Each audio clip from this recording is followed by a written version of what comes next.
Everything's just all ruined. Ah, I got the wrong time. It's over. It's over. Ah. Okay, well, We're giving up. we're giving up now. Hashtag scuff. Okay. Scuff stream. Scuff stream. Scuff stream. And Oh man, end it quick. And okay, well, welcome in everybody. This is my friend Emma. hello, hello. She pops into stream every once in a while, and I just froze. Why did I freeze? Why is What were we saying about a scuff stream? yeah, right? Why is everything encoding overloaded? Oh, Oh. cool. It's just everything's breaking. It's fine. Hold on. Hold on. Everything's breaking. Hashtag real scuff. Yeah, here's the real scuff. Well, okay, so let's just start off with the scuff real quick. So, um, So one of my questions. oh, is this actually one of your questions? Yes, one of my questions. Okay, How do you know when a stream is working and when it's not? And I guess one of the first answers is when it's scuffed. yeah. When everything decides it's gonna die at the same time. Well, okay, so I'm streaming off of a laptop right now. It's a G7 Oh. laptop. It is very powerful for a laptop, but it is not exactly ideal for streaming. Um, Ah. and it has in it a GeForce RTX 2060, which That's a is whole lot of numbers and letters. Is that good or bad? it is decent for last generation. Like last Okay. generation, it was pretty powerful. In a desktop, it could probably do a lot more. But in this laptop, they're essentially jamming a bunch of power into a tiny space, and sometimes my graphics card decides it's gonna run at 300 megahertz, where when I need to stream, it needs to be somewhere around 1800 megahertz. So, That doesn't sound like enough hertz, mega or otherwise. yeah. So, to know how a stream is scuffed is usually everything on your computer just starts lagging, or Gotcha. somebody in your chat is somebody in your chat is just going off on like, hey, we can't hear you, or asking about like, hey, what's about that mini stream down here? That's literally right down here. Well, you see, we're getting to that. That is a special little tool that we'll use later. Fair enough. And is there to piggyback off of that, which Okay. is how this conversation is going to go, I'm pretty sure. Oh yeah, definitely. Is there a way you as the streamer can tell that your audience is not engaged or that things are just not flowing well from a content perspective rather than from a technical perspective?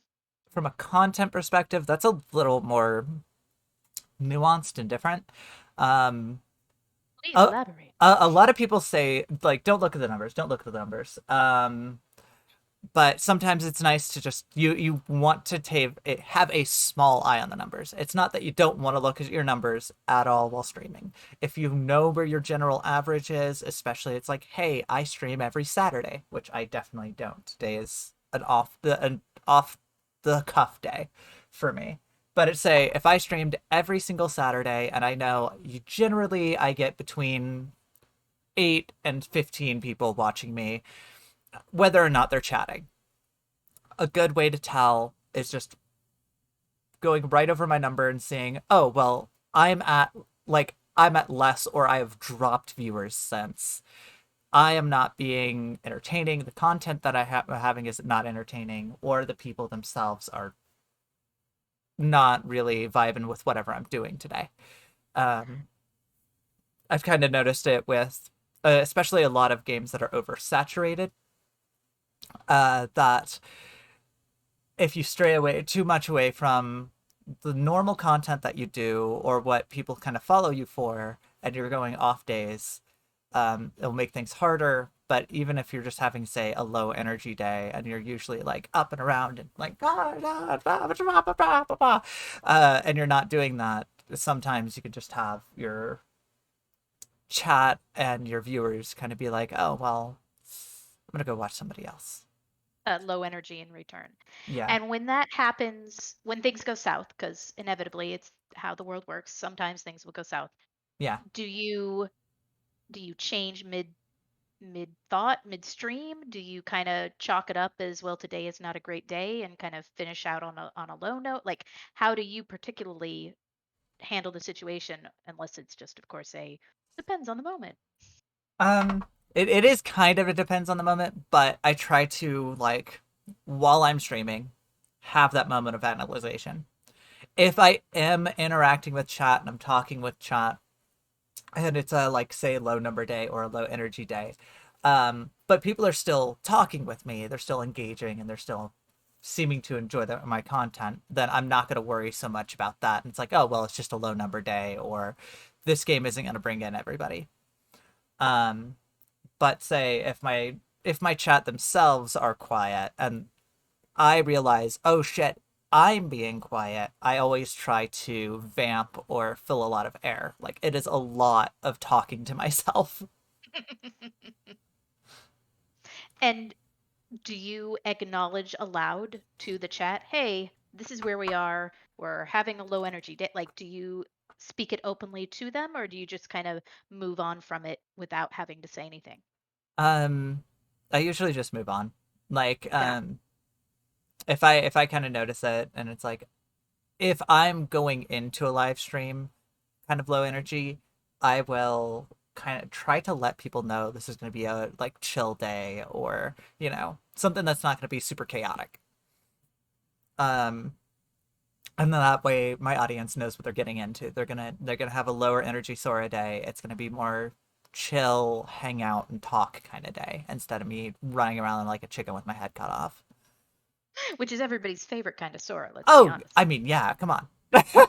Everybody loves. There's some.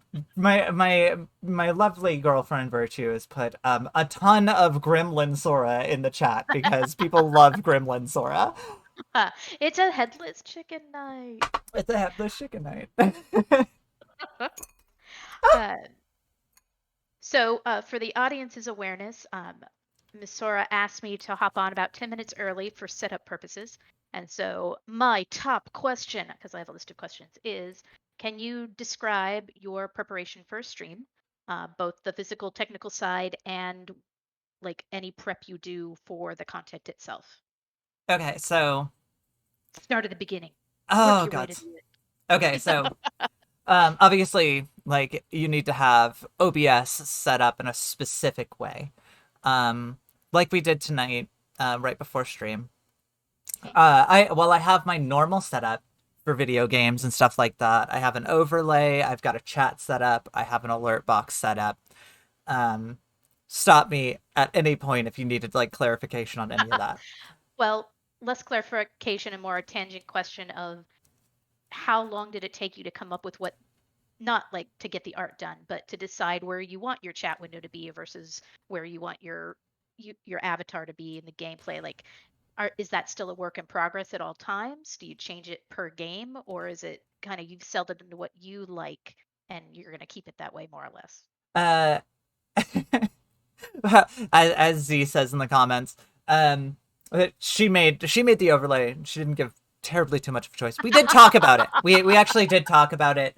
I helped her to, I we talked about the design of everything.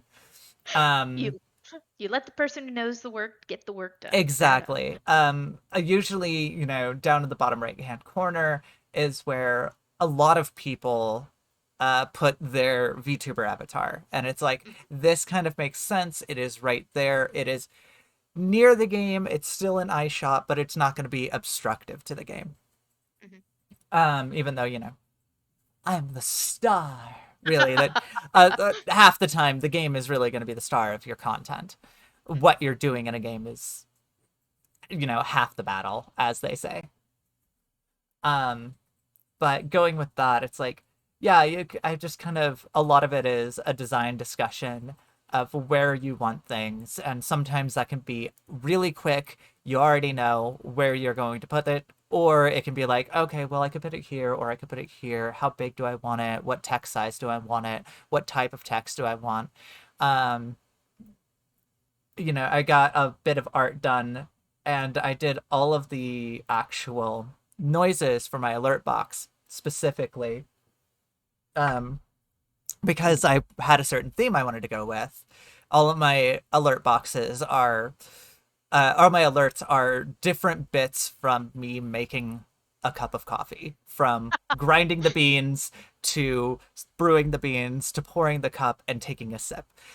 Like, Follow through on theme. Very nice. yeah, it was 100% just like this is dumb, but I'm gonna set up my microphone and I'm going to record this all and then cut like out of what was like almost 10 minutes of recording, I cut probably a total of 25 seconds Hmm. for everything. All told, gotcha. Yeah, all And how told. long did it take you to do that?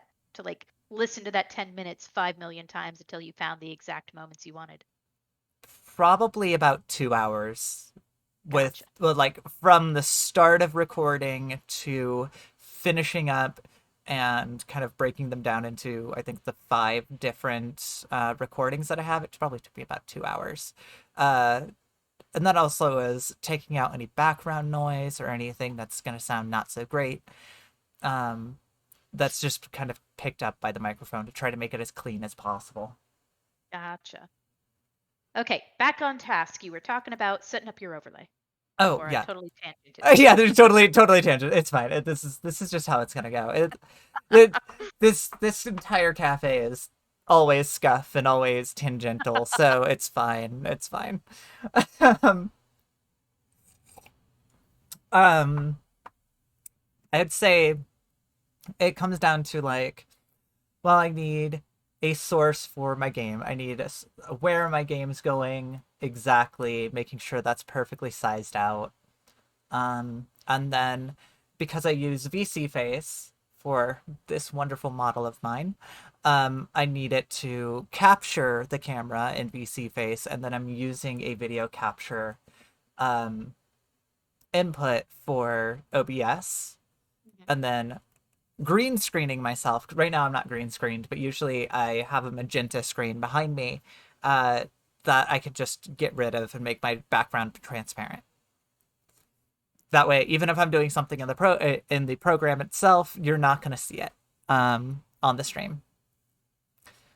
Uh, it took me a while, honestly, getting this. I'm running a Kraken Championship headset at the moment, and it has actually helped me because I break off my chat from my game like audio sources, Okay. and then of course I have my mic, so I have three different audio sources for everybody to listen to, and that way it's like, oh, I can run my music. Me and you can talk still. Nobody's gonna hear that at the start of a stream, but like the music and stuff will still play. That way, it's like during intermission, or if I need to, mute for a second to talk to somebody, um, you'll still be able to hear everything else going on in the background. How did you learn to separate things into the different audio sources to work OBS? Is it all on the job kind of you played around until it worked? Was there like, oh, Joe Bob's YouTube channel where he talks about how this works? Or was it like people who already knew had taught you? How did you go about learning that stuff? Um, Kind of like on the job and others. Like, um, I would say as a streamer, the majority of my time is spent networking, talking to other Mhm. streamers, talking with viewers, which 90% of the time are other streamers themselves, especially as like a small time streamer. Mhm. Most of the people who watch me also stream, so it's like getting to know them, getting to talk to them a bunch, and then we all just kind of share trade secrets essentially. Um, Trade secrets.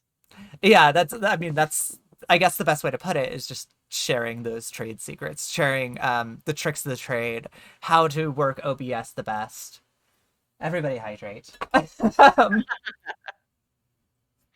Um, and that is one of my other questions is I was kind of curious about your thoughts on networking as an art form and as on a conceptual level, like when you get to know people and you're talking to them, but you have a purpose to it, like you all agree on the purpose, so nobody is caught unawares, does that uh, leave it still honest and have room for growth into a real relationship? Or are you all kind of work friends and you understand that that doesn't necessarily mean that you are friends outside of the work, which is the streaming? I think honestly, I guess it depends on who you're networking with, but like I've got my friend Demon Queen Vivi here in chat. Mhm. That took, Z networking and us kind of all networking together. It came up with D&D and stuff like that for us to go from essentially like acquaintances from like viewer streamer kind of friendship to I've actually gotten to know her a lot more. I've got to know a lot of other streamers this way, where it's just we get talking, we keep going, and then outside of streaming, we just sometimes hang out. Like we don't always get a chance to like hang out a ton because all of our lives are kind of crazy busy, but I've gotten to know a lot of people where it's like, oh, what are you doing today? Like, I've got a day off. I just want to chill out. Maybe let's go play some Diablo 2 together. And we'll just sit there, we'll just talk about life and streaming and other things and just hang out like normal friends do. So Like, the work relationship becomes a friend-friend relationship. That's awesome. exactly. Exactly. It's like drinking with your buds after work, and Hmm. then you decide, well, I'm done drinking here. You want to like maybe hit the alley tomorrow. We're both off. Let's go fucking hang out and just relax. Like, And it turns out you're actual friends. Hooray! yeah, exactly, exactly. Going to the pub, exactly. You go to the pub, then maybe you go to the bowling alley. Maybe you play some cards together. You invite them over to your house. You steal their shoes. What? What? Who? Huh? Never. I What? never even No. heard. What did she say? uh, you had mentioned earlier that right now your viewership tends to be other streamers and you're all kind of helping prop each other up, like rising tide lifting all the boats style. Mhm. There will come a point, hopefully, knock on wood, knocking on my desk for you, that you start getting That was my more hat. audience. Oh, that hollow sound. Yeah, exactly. The where you'll pick up audience members who are actually just audience and not there as streamers themselves or not specifically there as streamers themselves. Hmm. How do you plan on drawing the boundary lines so that you can stay safe and they can stay safe, but you still maintain the interaction and the, I'm not going to say the appearance of friendship because that's not quite the right phrase for it, but certainly when an audience is interacting with the streamer, they want to feel like they're close, like that's part of the interactivity of it. So Yeah. how are you going to draw those lines when the time comes? Or if the time has come already? I don't know your specifics. I've got a few people who are just pretty much just viewers. Some of them I've actually made friends with. Some of them they're still just that kind of the viewer streamer relationship, and it's just like you know, it's like that joke, where it's like I'm not your buddy pal, I'm not your pal friend. Where it's like sometimes I'm just here for entertainment. I'm Mhm. just here to be entertaining for you. Sometimes it's fun to just talk.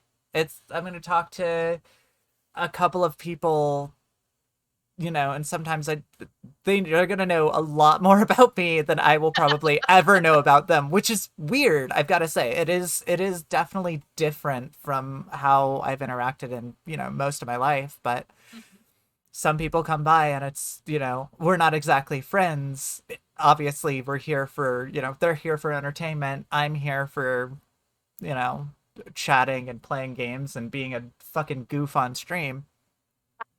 And sometimes I'm here for, a little bit of monetary support, which is Mhm. helpful but not necessary. Because, I'm a chef IRL. But I don't know. It's one of those things where I've had to deal, or I've been around people who've had to deal with, and I've had to deal with a few people who have been a little too, for lack of a Pushy. better word, lack of a better way, obsessed. Hmm. Um, who become, who really fall into that, what is it called?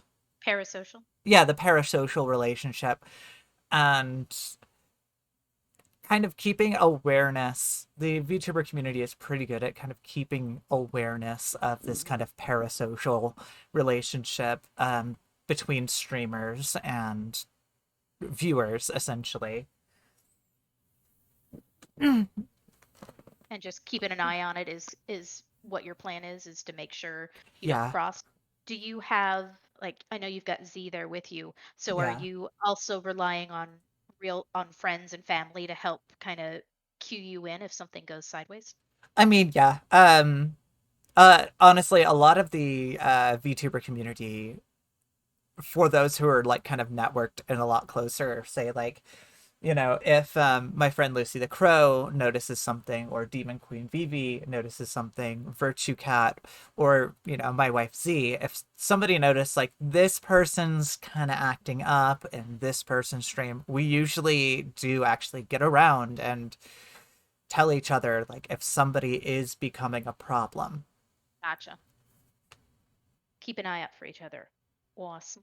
Yeah, it's a community that really tries to keep an eye out for each other and tries to keep everyone safe. Safe. Yeah. And how do you uh, find that question?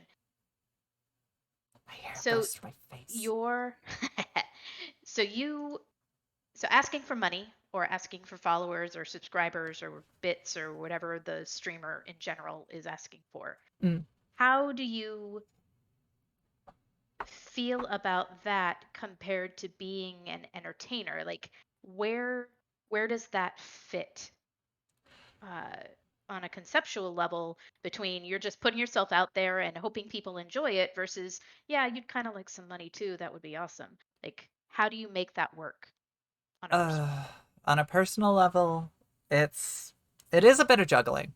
I'm not gonna lie, because it's like I do want to just like I wish I could just come across as, you know I don't need money. Never give me money. I'm just here for you guys to hang out and chill, because that's kind of how I started this. I started this all with, the thought in mind of like, hey, I just want people to talk to and hang out with.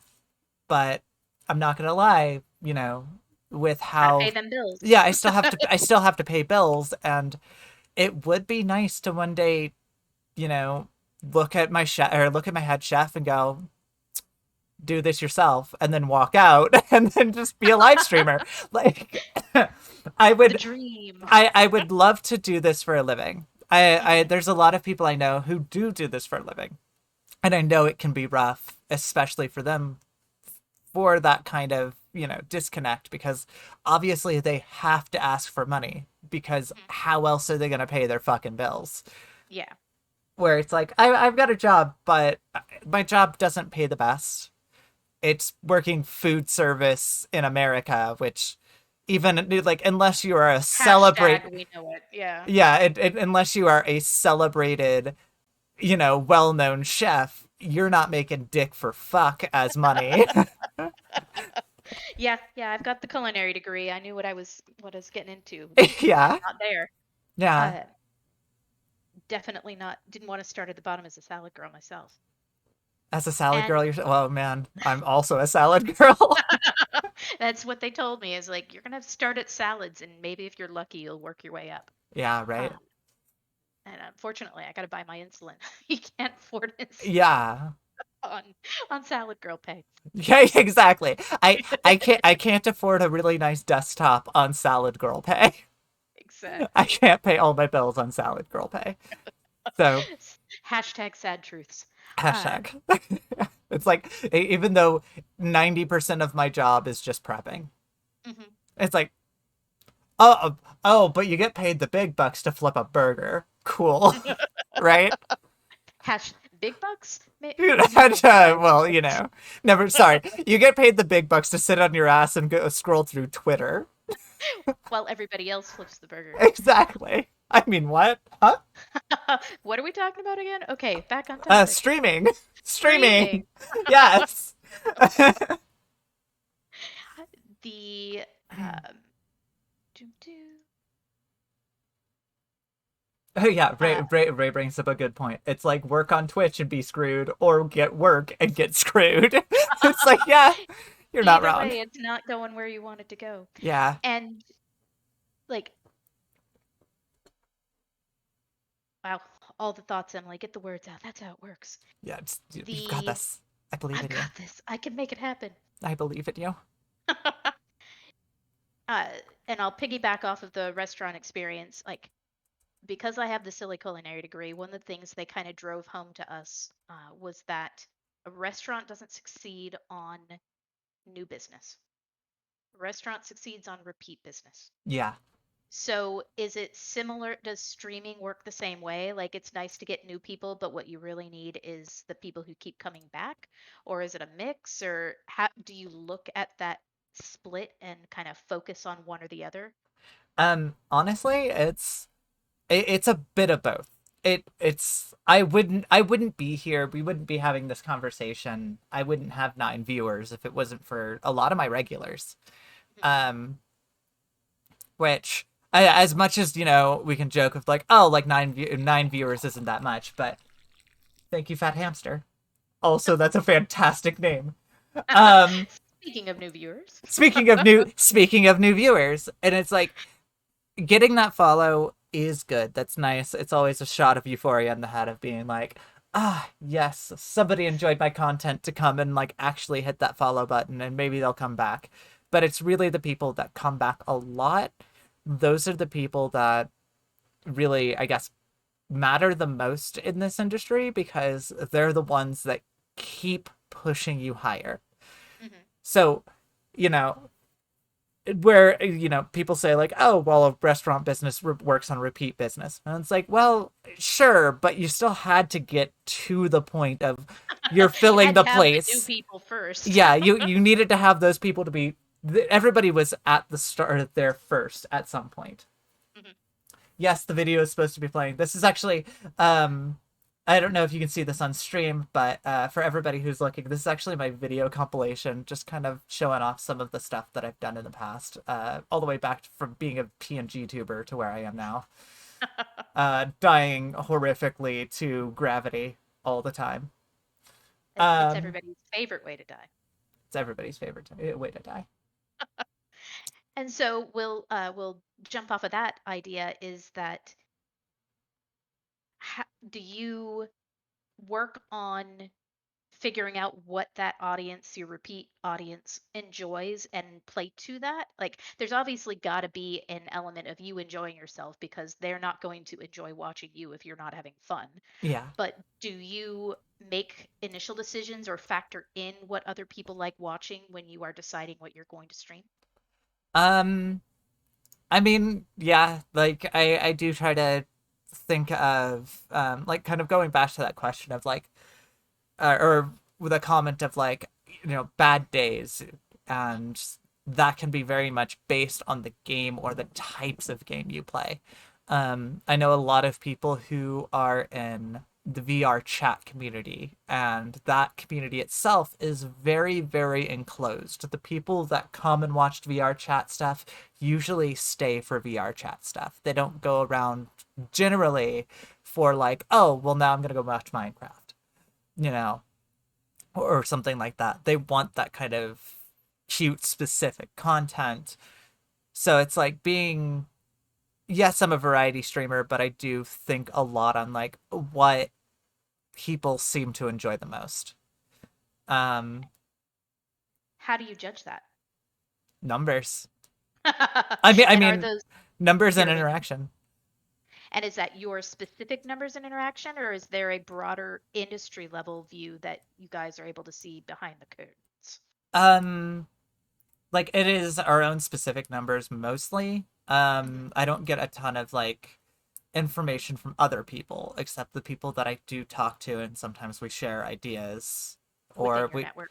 within my network, and we'll share some numbers that way. Not super often, but industry wise, it's like a good rule of thumb is, especially if you're a smaller time streamer like myself, if something is oversaturated, you're not going to get a lot of people looking at what you're doing, because you're 1 in 1,000, and 50 people are at 9 viewers. Where And it's like the only people being actually viewed there are the guys at like the big guys at the 11K, top. 1K, Yeah. a few hundred. But you know being down in the less than triple digits, you're really, if you're in an oversaturated place, you're going to be ignored for the most part. And is that oversaturation on a night by night, hour by hour basis, or is it overall in general? Um, More like week by week. You can kind of Gotcha. see where the trends go up and down.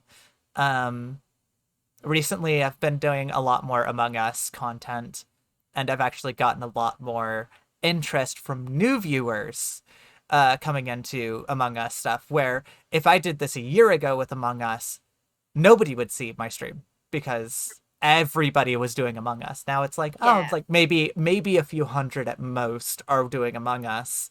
And most, it's like, yeah, a lot of big people, but then some people want to jump in on somebody with only like 10, 15, 20 viewers and check it out from there. Gotcha.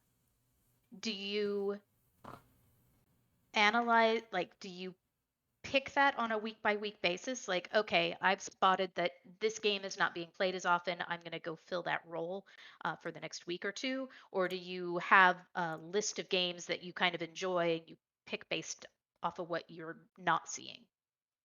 Um,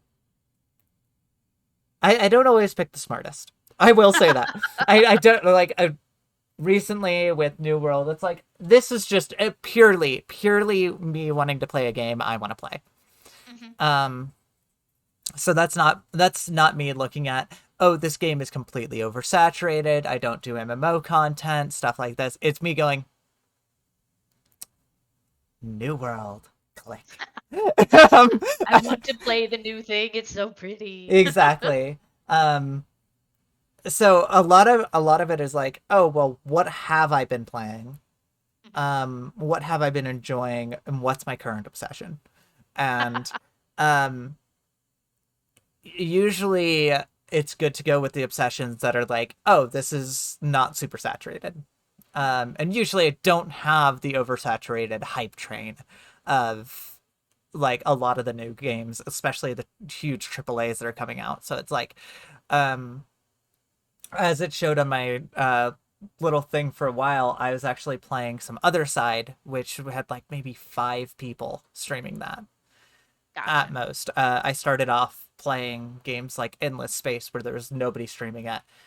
Not because it's like, oh, here's a niche. It's just like, I wanted to play these games.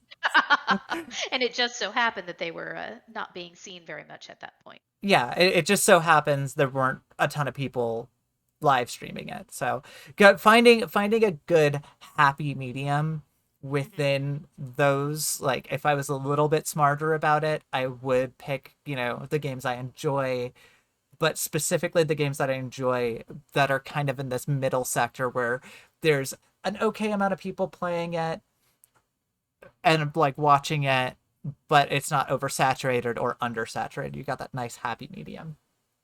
And do you and your network collaborate in that regard and make sure, hey, I'm going to be playing other side tonight. Can you guys not? Like, do you share that kind of information and planning ahead of time? Um, Not terribly. Like sometimes it happens. Usually we see set schedules. Like say if a friend is like, "Oh, I'm doing this," and you're like, "Okay, well, I know I share an audience with this person based on like we both played these games together. Maybe I'm not going to play this game tonight and I'm going to go for a different game. Or maybe we're going to both play together, or maybe I'll go a little earlier or a little later. That way, like we can kind of fit in time Piggyback. slots. Yeah, and kind of fit in time slots around. So I can rate a friend or somebody else at that time. So it's like, oh, like I'm gonna do my New World stream. Z's gonna be doing a VRC stream later. I know we share a decent amount of viewers, so I'm gonna get my viewership up. I'm gonna be essentially the opening act. I'm gonna raid her, and then me and her are gonna hang out. Gotcha. Like that's actually what happened last night. So And it works. It works. it does. And do you like you've mentioned VTuber, you've said entertainer, like we've said streamer a couple times. Like, do you have a particular title slash role that you kind of think of yourself being or doing? Like, you're not an actor, you're being your real self. You're not, are you a content creator? Like, what is the role that you think you're filling? I would say content creator, live streamer. Like I'm here to give people something interesting to laugh at for a while, or just kind of chill to, or enjoy, even if it's set on in the back while they're doing work. Like this is obviously, yeah, like you said, I'm not an actor, but Mhm. most of the people that I watch, most of the people I specifically go watch, and that I grew up, in my teens and early 20s watching and enjoying all this content, they're not actors either. They're just entertainers. They're just people playing fucking dumb games and giving you that feeling of I'm in a room with, the boys and they're all playing games and I'm just chilling out on the couch watching it with it, you know, while they're all And being idiots. hopefully entertainingly idiots. And do you now I watch streams myself of various sorts and peoples. Uh-huh.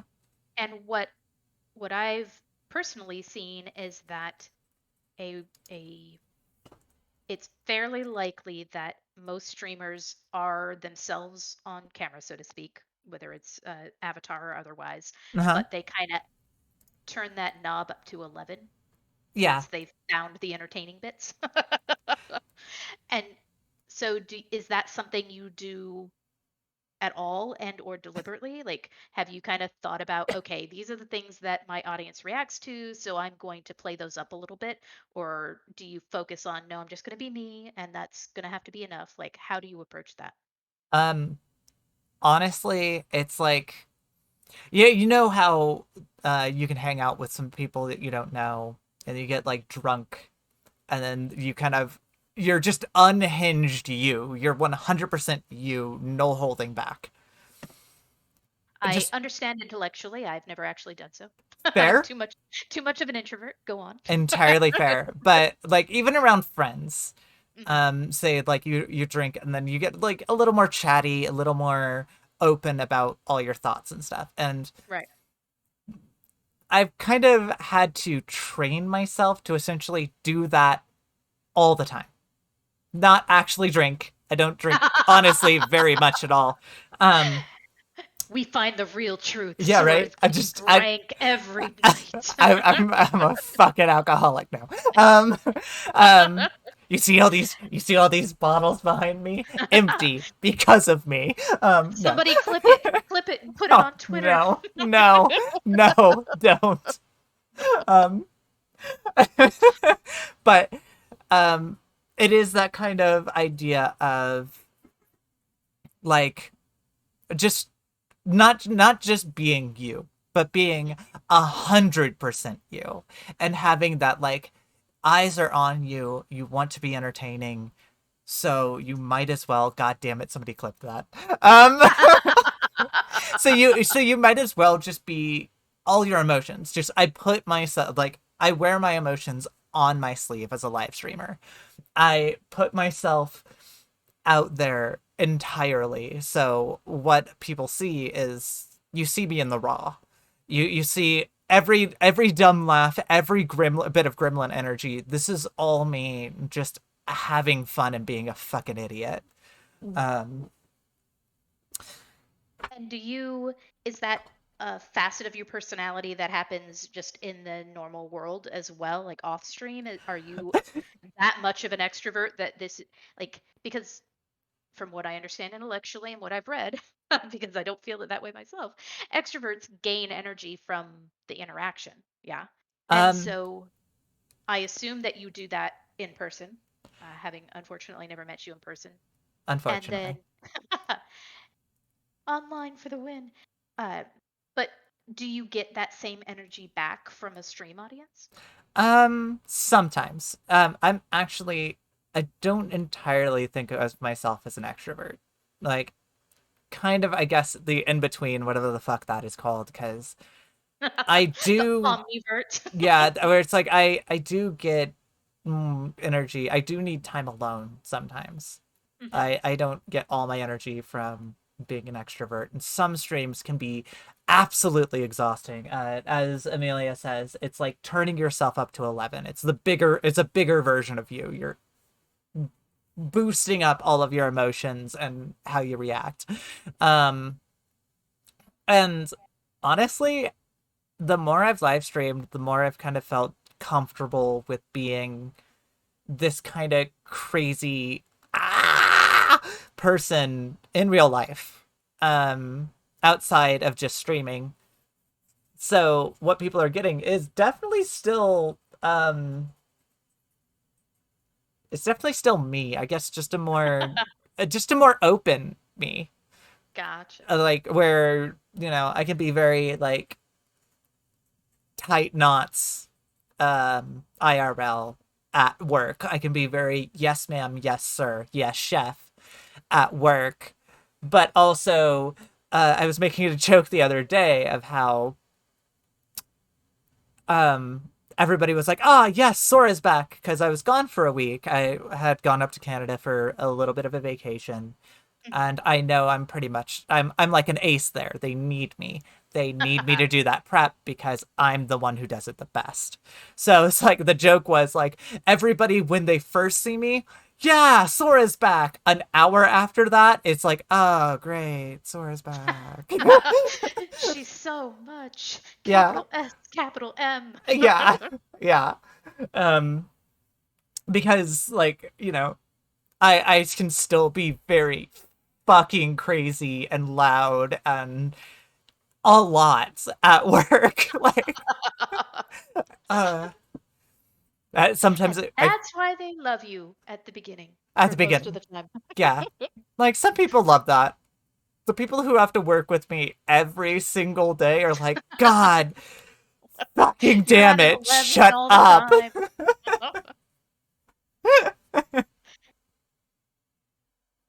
You're gonna start saying yes, chef to me? Hell yeah, BB. 1 second, grabbing coffee. Understood. I've Good. That got my gives me ear. time to search for my questions. There you go. There you go. Grabbing more coffee. Uh, See if I can get that good pour. are there any questions from the audience while she's pouring her coffee? Oh yeah, that's a good one. Let's go. Does anybody have questions for me about live streaming, about content creation, stuff like that? Okay, you have a question. What is your question, BD?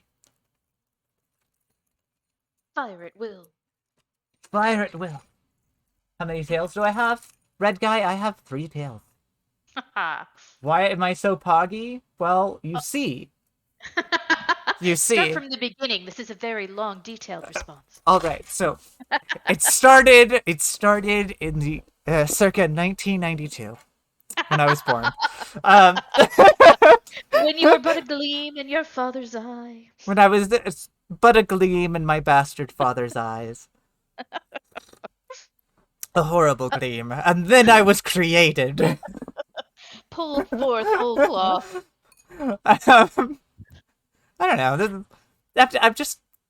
I'm just a ridiculous, silly girl. That's all I can really say is I know I'm absolutely fucking ridiculous sometimes, and The best kind of ridiculous. I mean yeah, like just people should just enjoy that more. People should enjoy being just entirely them because yeah. You can just be silly as fuck, and then you will find people that vibe with that, no matter who you are. Your tribe will gather. Exactly. Birds of a feather flock together, or whatever. And lunatics run in packs. The you okay over Yeah, there? good. I'm probably closer to the lunatics part of that. You're feeling very attacked right now. Now the question about the fox is kind of mirrors one of my questions. Is you've got the fox avatar with the Yeah. three tails. Like, why the fox? Like, do you just like foxes the way I like owls? Like, is it just a small personal preference? You're like, I like it, I'm doing it, let's go. Or did it come from something bigger than that? This one actually comes from something bigger. Like, I know some people like choose it just from I like this animal, or Hmm. like haha I'm a cat because trans girls are cat girls, um, or trans girls are fox girls or blah blah blah. A lot of it can come down to yeah I like this animal, but Hmm. like since I was in like sixth grade, I think it was like when I was in sixth grade, I actually wrote a story about a three-tailed fox girl who had to hide both the fact that she was a kitsune and that she was a girl. Yes, I know, surprising. I wrote a trans story without knowing that I'm trans. Um, Crazy. and I that story has always kind of stuck in my head that I wrote this story about a girl. Hmm. Um, and I've kind of always carried that, in my head and through my life. So taking on this persona of, the three-tailed fox has just been something super easy for me. And well, I've kind of come up with other design choices, like the fact that this character specifically is like died in the other world, which happened in the story, but what didn't happen, the after the story part, is she was born in this world with no powers and became a chef. So, And voila, and here we are. and here we are. Um, I so mean, we had discussed back when we were talking about having this conversation, you were asking me like, do you have any images that represent you? And I don't have anything in specific that just jumps out and says, this is me. So I know I don't know who drew the fox image for you, but I remember seeing you thanking people for it. Uh, how much input and like interaction did you have in terms of that design? Like, was it a back and forth, or and name them, please? Like, did they come up with it and you went, snap, that's it? it's kind of been a back and forth, back and forth. Actually, for the shout out right here, Lucy the Crow kind of helped me by drawing my first PNG. So PNG is essentially just a static image, Hmm. where I've got this VTuber model from Vroid, that somebody made for me, specifically Immortal Dragon, my boyfriend made for me. Thank you for the shout out. So Lucy, kind of, we did talk a bunch. I kind of gave some references, and like, I came to like my original PNG. It was like a cross between, a three-tailed red fox and the joke that I'm tsundere, and a lot of style that kind of came from Holo the Wise Wolf from Spice and Wolf, the anime. Hmm. So kind of all of that was like long conversations over this, over design choices and stuff.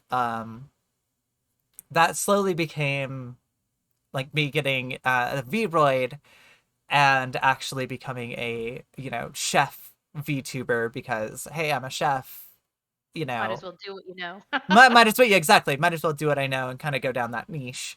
Um, So I talked with Immortal Dragon.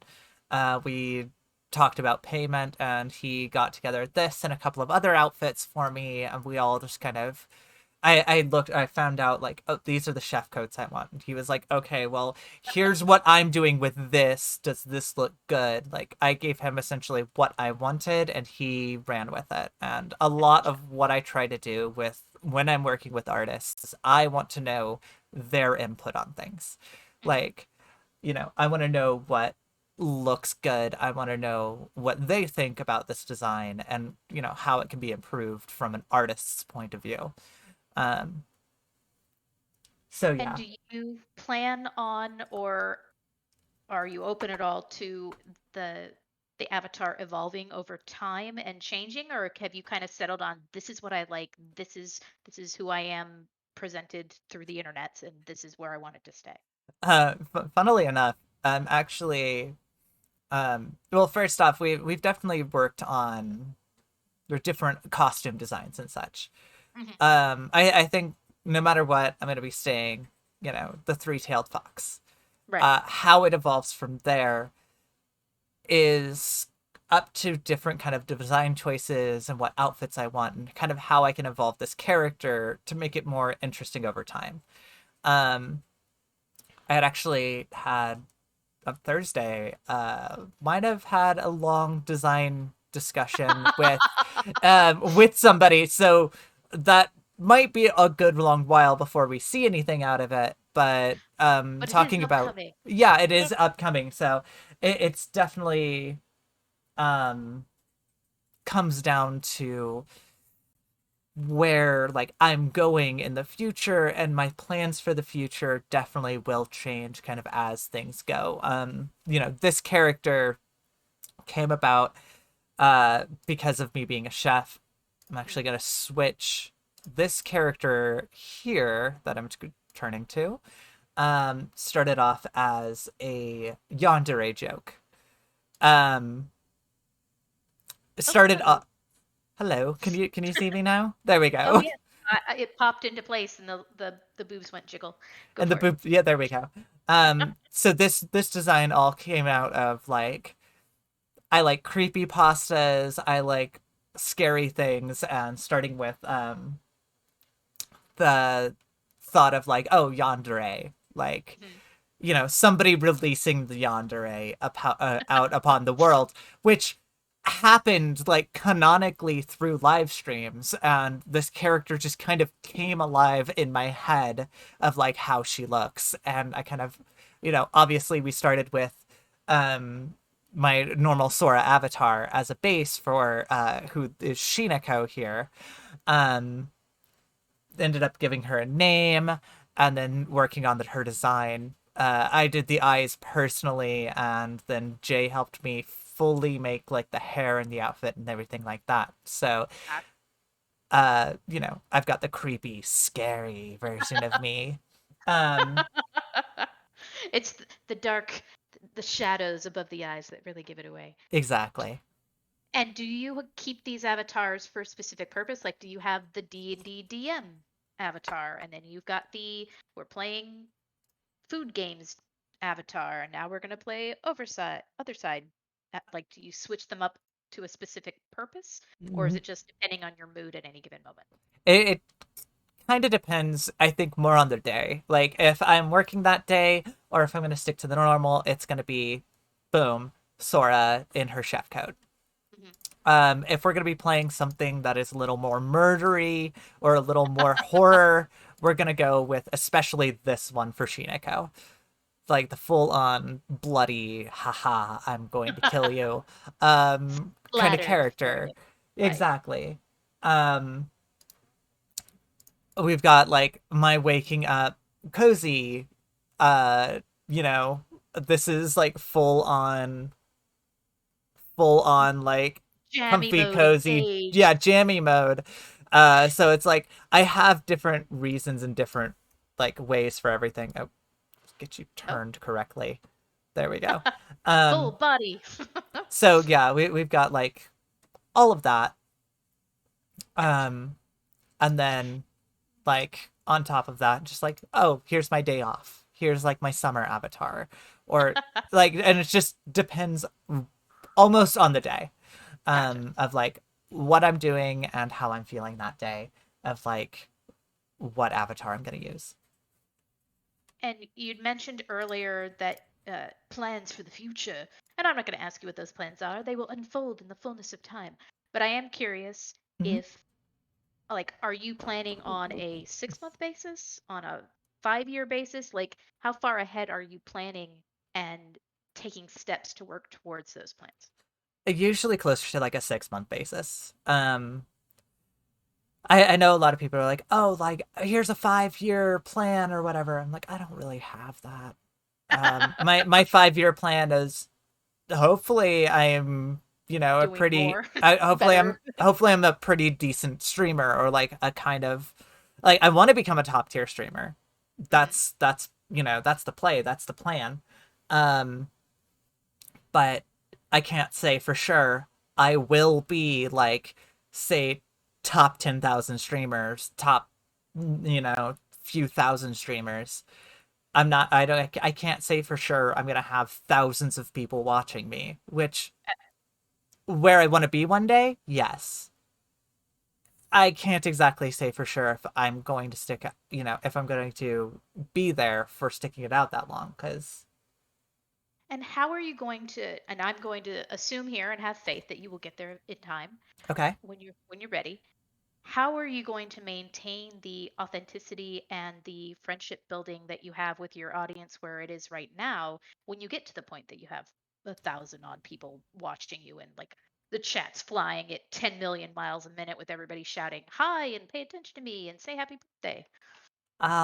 Honestly, that's a lot harder. I've been I joke with my wife that our nights spent watching, top 100 streamers, Hmm. certain top 100 streamers that we just absolutely love, live stream. And it's very obvious that a lot of that gets taken away. The bigger you become, the harder it is to interact with everybody. And it comes down to people, say, throwing bits at you Hmm. to get a message across, and that is kind of how you end up interacting with a big streamer, is by Money. donating. Yeah, is money. Which, is that kind of sucky? Yes, that's definitely sucky. Like, slow mode is there.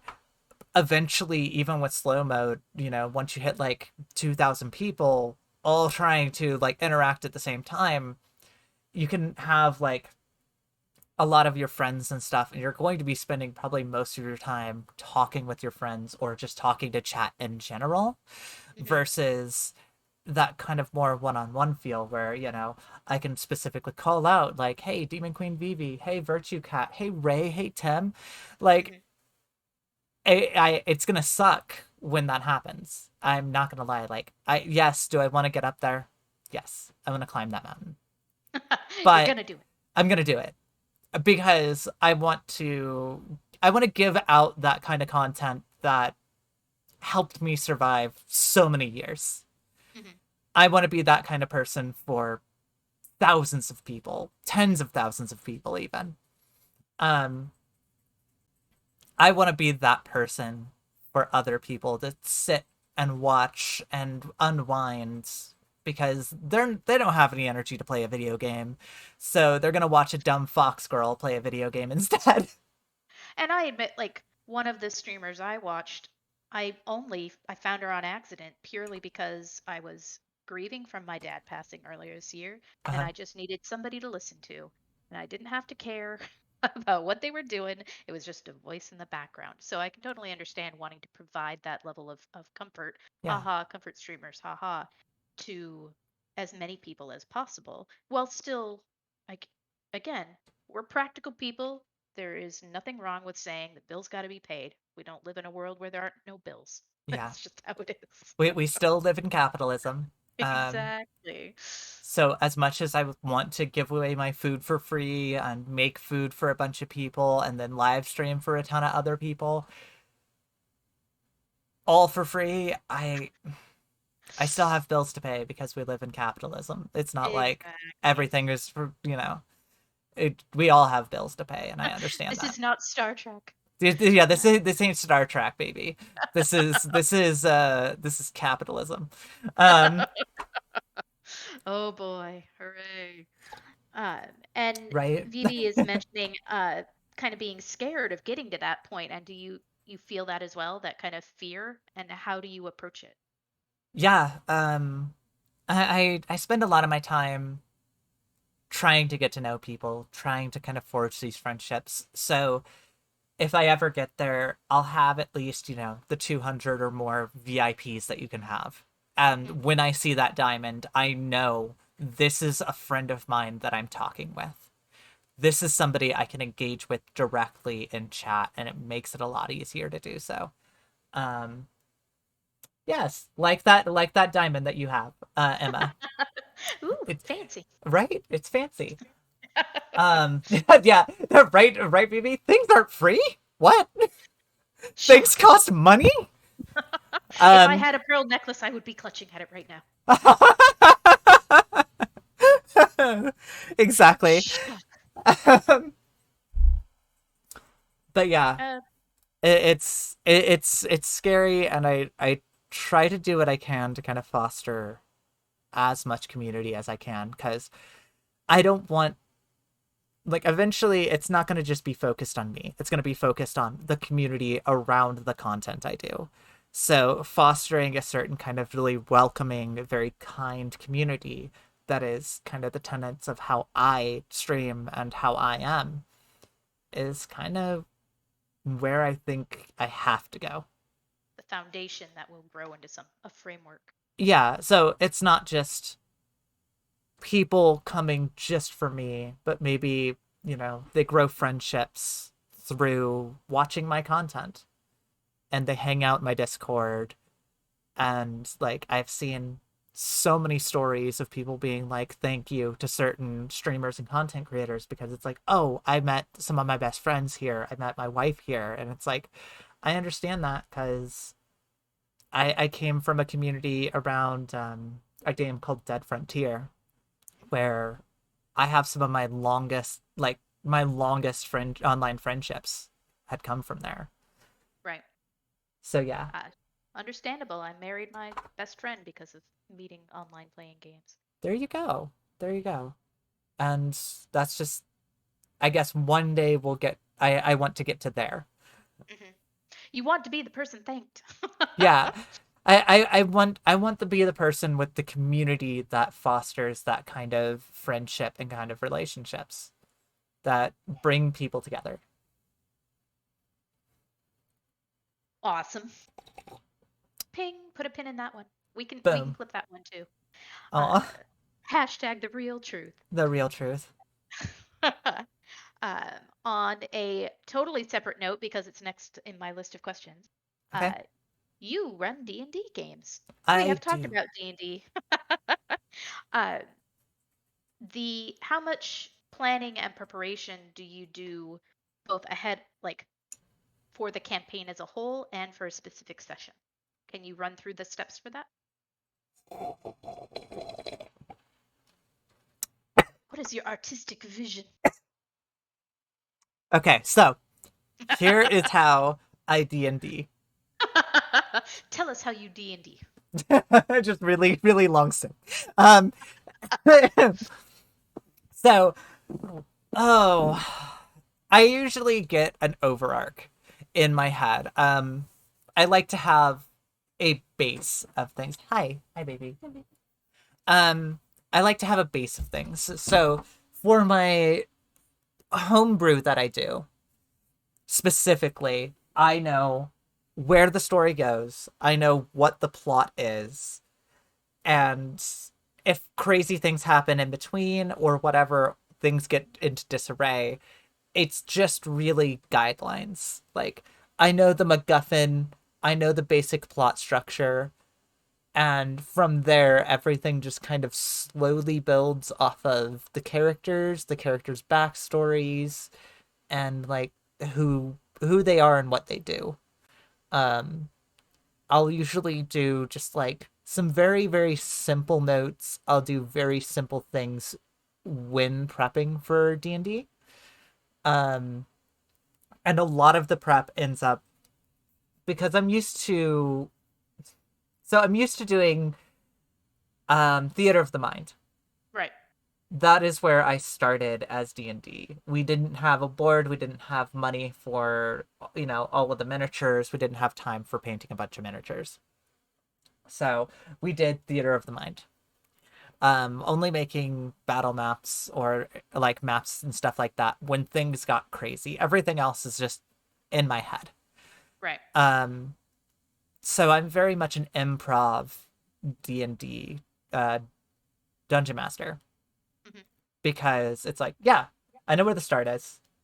I've got ideas for the start. I've got ideas for the middle. I've got ideas for the end. We're going to work generally towards those ideas and let E- it all play out from there. Exactly. Exactly. I will give you a goal and you can either go after that goal or go fuck off and do something else. Either way, the world is going to continue to move towards what I know is to be the middle and end of this story. The world itself does not stop because you decided to stop and have a 3 episode side quest of a bar fight in the middle of Just because you're nowhere. faffing off dealing with the side quest doesn't mean the big one's not continuing forward. Exactly.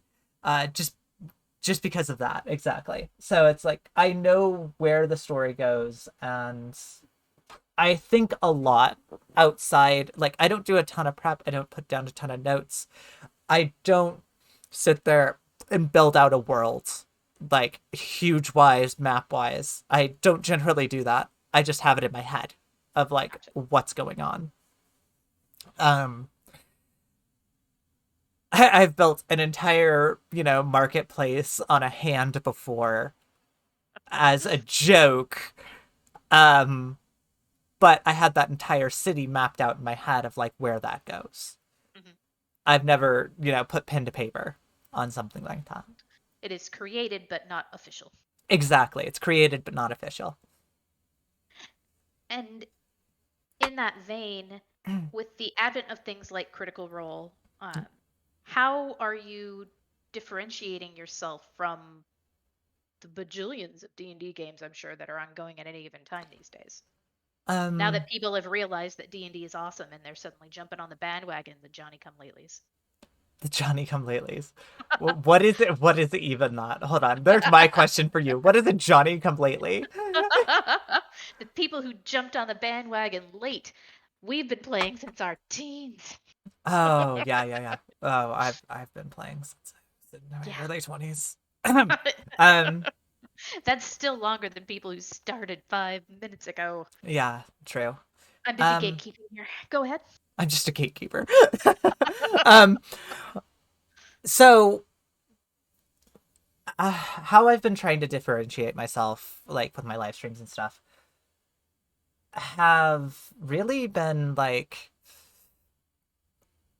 I've seen a couple of ways that a couple of different shows have done, and it's like I like these ideas, and I kind of move along with my own version of certain ideas, depending on what shows I've seen and the way that certain DMs do things. That's kind of you start off with mimicry and then you make your own stuff. That's kind of how I started DMing myself. Is I used to watch a lot of Dice Camera Action, run by Chris Perkins, one of the writers for D&D.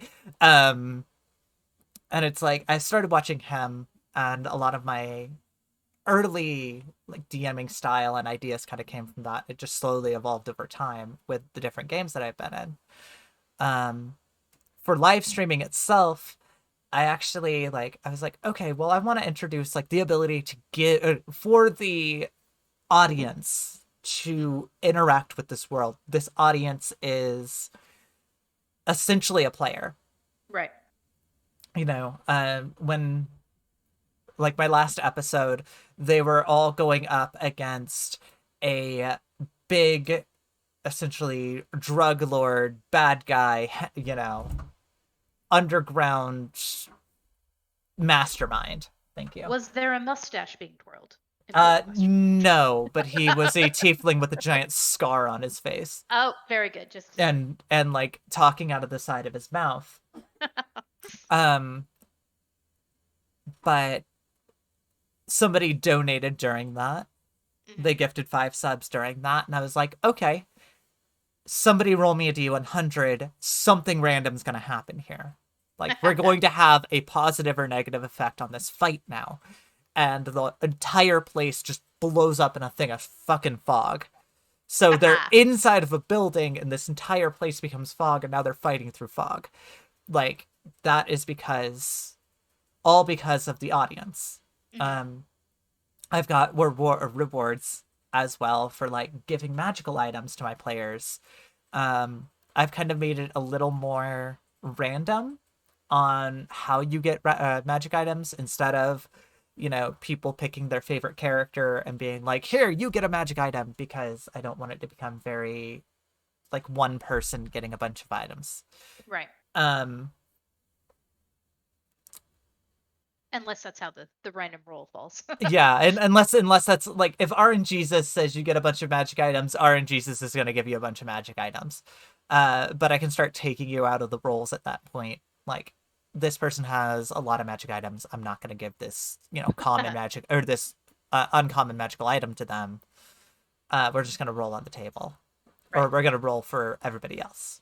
But that's kind of like that, or dropping a portal to the abyss has a portal that opens, and now you're fighting fucking demons that are just pouring out of this portal, because the audience was like, ha ha ha, Time portal, to spice it up. time to spice it up. And like, that's entirely why I have those rewards, just so it's like, i can make um I can make my audience into the quote unquote council.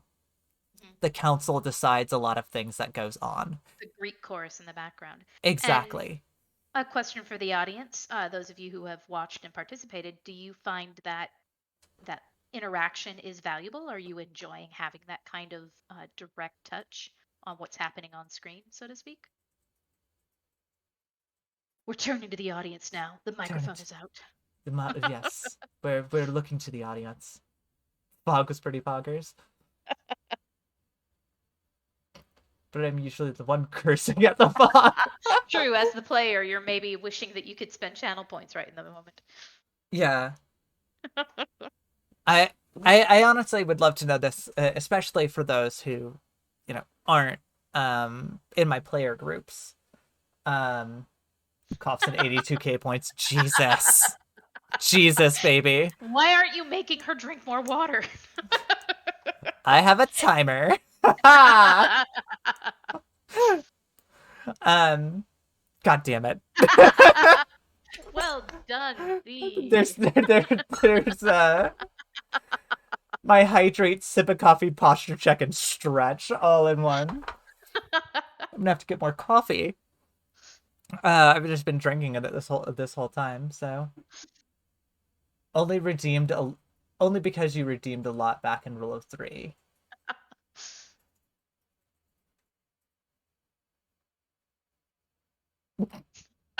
Wow, love it.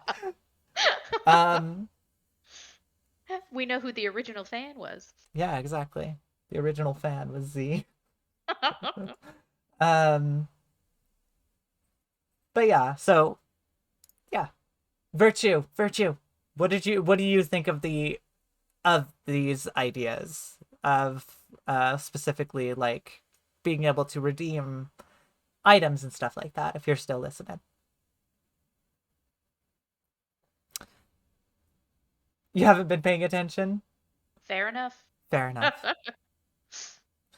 Um, And do you plan, or are you thinking about, or oh yes, are have totally nixed the idea of allowing that kind of interaction, like with other games, with non-D&D stuff? Like, oh, I'm playing New World, and so somebody has decided that I need to build a house right here, right now on this cliff. um, oh awesome, she loves them. Fantastic. Um, Ta-da! I have a couple of things where it's like, naming certain items or objects, um, not doing a specific thing. I haven't played enough games, I don't think, where I can do a ton of that. Though the last time I did Among Us, even though we don't have a jester who's trying to get themselves voted out, I gave that as a reward. as like people could spend 2,000 points and make me do a jester play. And I probably had that redeemed 5 times during that live stream. People seemed to love it just because it just throws chaos into the mix. I become more chaos for that entire thing there. Mhm. Um, Gremlin factor yeah. engaged. So it's like, or we did have somebody try to order a hit on somebody else. I had to give them back their points because I didn't get imposter once. But if I had, I would have just immediately went to that person and been like, "Here's your hit." Boom, fired. Oh, Like I don't done. care. I don't care if I'm surrounded by people. This person's gotta die. Um, so like I love those ideas of like being able to throw, a little extra chaos, all because of the viewers, the chat. It was And is funny. that It was. something that the people you're playing with, if they are streaming, like, is that something that y'all collaborate on and kind of discuss amongst yourselves ahead of time to figure out, okay, we're all going to make an offer like this to our audience? Like, do you speak about it ahead of time? Is there any planning to it? I told them right at the beginning because I was the only one doing the live streaming at the time, Gotcha. but Fair I enough. would absolutely love if, I could get an entire group that's all streaming together and everybody's got those rules in place. Or, that we've got some sort of dumb rule where it's like, oh, the first person I see, I shoot, or I have to spam my kill button. Um, or I have to do a gesture play, or I'm trying to get a specific person out. Like, none those would be like really fun ways for the audience to kind of interact with the whole game. Um, yeah. that Yes, that would be awesome. yeah, Period. The end. just period, the end. Just I don't know. Statement complete. I love those interactions. I love giving a little bit of extra choice. And I think that's kind of the magic of streaming versus other content. Because the chat, the viewers then have more input. And the everything I've heard so far from various streamers talking about the experience of streaming is that the audience interaction is the key component, that this is what differentiates you from a YouTube person, for instance, is that you actually have live back and forth with your audience. Is Yeah. that the case for you? No, definitely. I I've tried doing like streaming before, and I've tried doing YouTube content before. I've put together like my VODs and stuff and some clip shows like I have down here on YouTube, which I still need to put my YouTube link somewhere in the chat at some point. Anyway, but for the most part, yeah, this is a lot different. This is a lot, I feel, more interesting than going into the comments after like a YouTube video and replying to all the comments, because that's how you get to interact with your community versus we're streaming. I get to just live talking Jibber with jabber. yeah, jibber jabbering with everybody on my live stream. And do you find that is more worthwhile to you than the control that comes from filming something and then being able to cut it and redo it? Like, where uh, obviously you fall on the live stream side of that particular equation, but do you foresee yourself moving into YouTube content or just straight video content of any sort, whether it's YouTube or otherwise, in the future? Or are you going to stick pretty much to the live streaming? I would say kind of both. I do have some planned projects where it's like I would like that to be very cut and dry. This is my idea. This is like as well edited as I can. I've done some um I've done some offline stream or offline video content with a couple of other people as well, given to my editor, but honestly, like this clip show down here is just a bunch of out of context moments that are just what you get with a stream. me saying some dumb shit because chat has put me on a fucking tirade or put me into a certain like really dumb thing, and then chat clips it, and like that whole alcohol thing earlier. Mhm. Like obviously that was kind of spurred on with talking with you, but sometimes it's spurred on. Sometimes I it's see whose fault it is. yeah, I understand. it's entirely spurred on though. Like a lot of my content is spurred on by talking with chat. Like I talk with chat, and I come up with something really dumb because, well, chat has given me the ability to be like, haha, I'm a fucking idiot, blah, blah, blah, blah, blah. And then they clip that, and I'm just like, oh, fuck, why'd you clip that? And then it's just a funny moment. So, kind of getting those more one off funny moments, in the raw and live is a lot more interesting. And sometimes scuff can be really fucking hilarious where I could make this super cut and dry for like YouTube and only get the best parts. You're gonna get a lot more of my dumb shittery. Um, Live on air. yeah. Hot mic, hot mic. Oh no, I love my clips. I fucking love my clips. Clips are what I live for on stream. Alrighty. Well, that is the end of my questions, and I'm running dry on tangents to wander down. Um, Okay. oh God, my introvert is rising. Uh, do you have questions, whether for me or for the audience in general, that you'd like answers to for your audience? Like, because I watch your stuff Hmm. occasionally too. It's not just I'm Yeah. not just talking. I do watch your content. Uh, so do you have questions for us as a whole that we can maybe think about and put together an answer for you?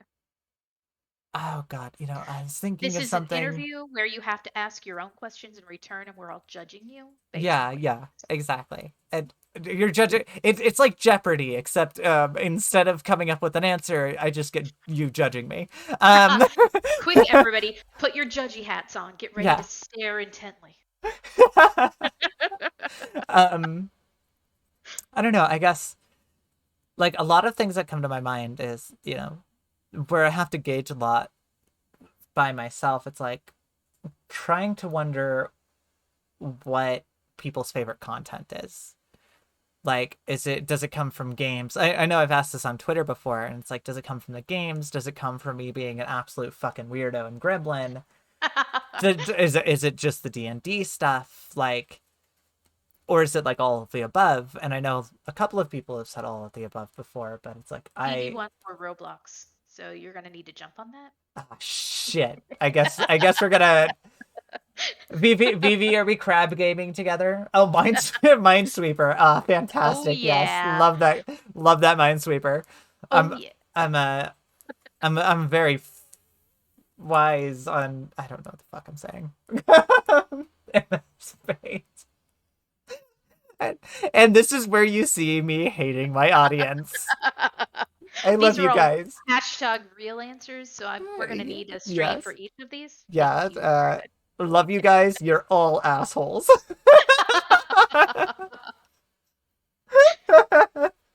True facts all the way True, down. true facts about the assholes.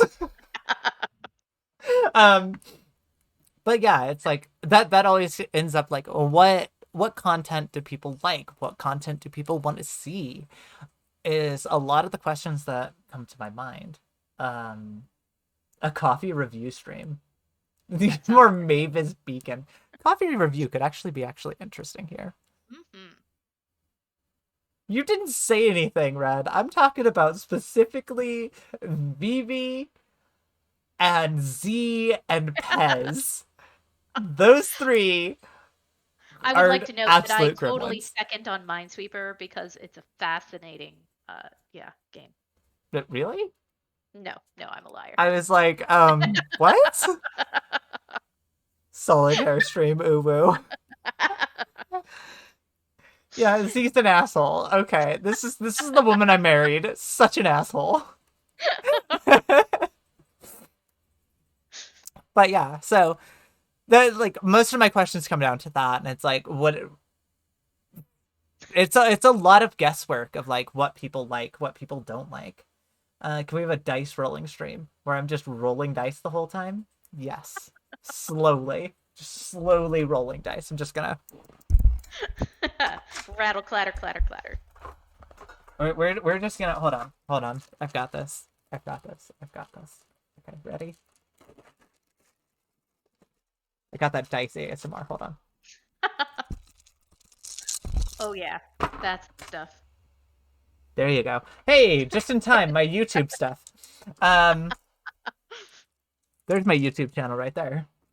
Ta-da! It just shows up every once in a while. Don't worry Thank you, about it. Nightbot. Yeah, thank you, Nightbot. Um, I mean, yeah, it mostly comes down to like I like wanting to know, or I would like to know what people want to see the most, what content and stuff like that people like, and what maybe they're hoping for in the future. Like, I 90% of my job up here is guesswork of like, what do I think my audience enjoys? Um, what does, what do all my friends enjoy? And like, what would you guys like to see more? Like, we talking like eating a bunch of food? Yeah. Are we talking like, do you guys like all the pictures I, snap of the food I make at work and at home? Does it come down to like wanting a movie night? Should we do more community nights? I think community nights, more food pics, yes. Loud eating, yes. Um, you just like watching me? Yeah. Thank you, doggone. Aw. And And yeah, out of curiosity, does Twitch have any kind of long-term polling? I know they have short polls, but do they have long-term where you could ask your audience to put a a vote in for what you'll play on Tuesday night and do it once a week? Like, does it provide that kind of functionality? not really. It's mostly like going through other social media. It's why a lot of live streamers depend on, especially Twitter. Hmm. Twitter's kind of where you have to be to network more, to understand more, and to be able to poll your audience and stuff like that. So, um, most of their polling stuff is like pretty short, and it's like, oh, I could do like a 5 minute poll at the end of a live stream, like, what should we do next? What should we play next? And here's a bunch of answers. Um, Thank you for the But hydrate. only the people who are watching are going to be able to answer at that point. Exactly. And it's like, 10 minutes. 10 minutes is a max on Twitch. Um, so a lot of it is like, And if you follow me on Twitter, if you follow my Twitter, that way you can check out my poll. And usually my polls are going to be pinned, like whatever my recent poll is going to be pinned to my profile because I like having that availability. Like my most recent one was, should I do my subathon at the end of this month? And people were like, yes, do like it. almost unanimously do it. So I'm doing my subathon at the end of this month. We're going to be starting not this upcoming Monday, but the Monday after that, and going through Wednesday, Gotcha. doing just, And so yeah. it sounds a lot like engagement is a key part of making Twitch streaming or any kind of streaming actually a viable job, so to speak. Yeah. Do you study how to encourage engagement? Do you go find ways to make it happen? Or are you kind of doing guesswork and learning as you go? Mostly guesswork and learning as I go. I look at a lot of, I do try to look at some trends, like I've talked about before, with like looking at how a game is performing and kind of learning a lot on the fly. I know there's a lot of people on Twitter who are really good at that side, really good at that kind of um, that kind of engagement and that kind of following is through social media. Hmm. Um, but for myself, it's like I try to get a lot of my engagement strictly through live streams because I feel like I'm a little bit better at that. I spend a lot of time talking with chat. Obviously, not tonight. I've been reading chat like all night. I cannot get my eyes away from not reading chat. It just happens. So I've read pretty much everything that has come across, and I've commented on some of it, but um, most of my engagement comes just on streams.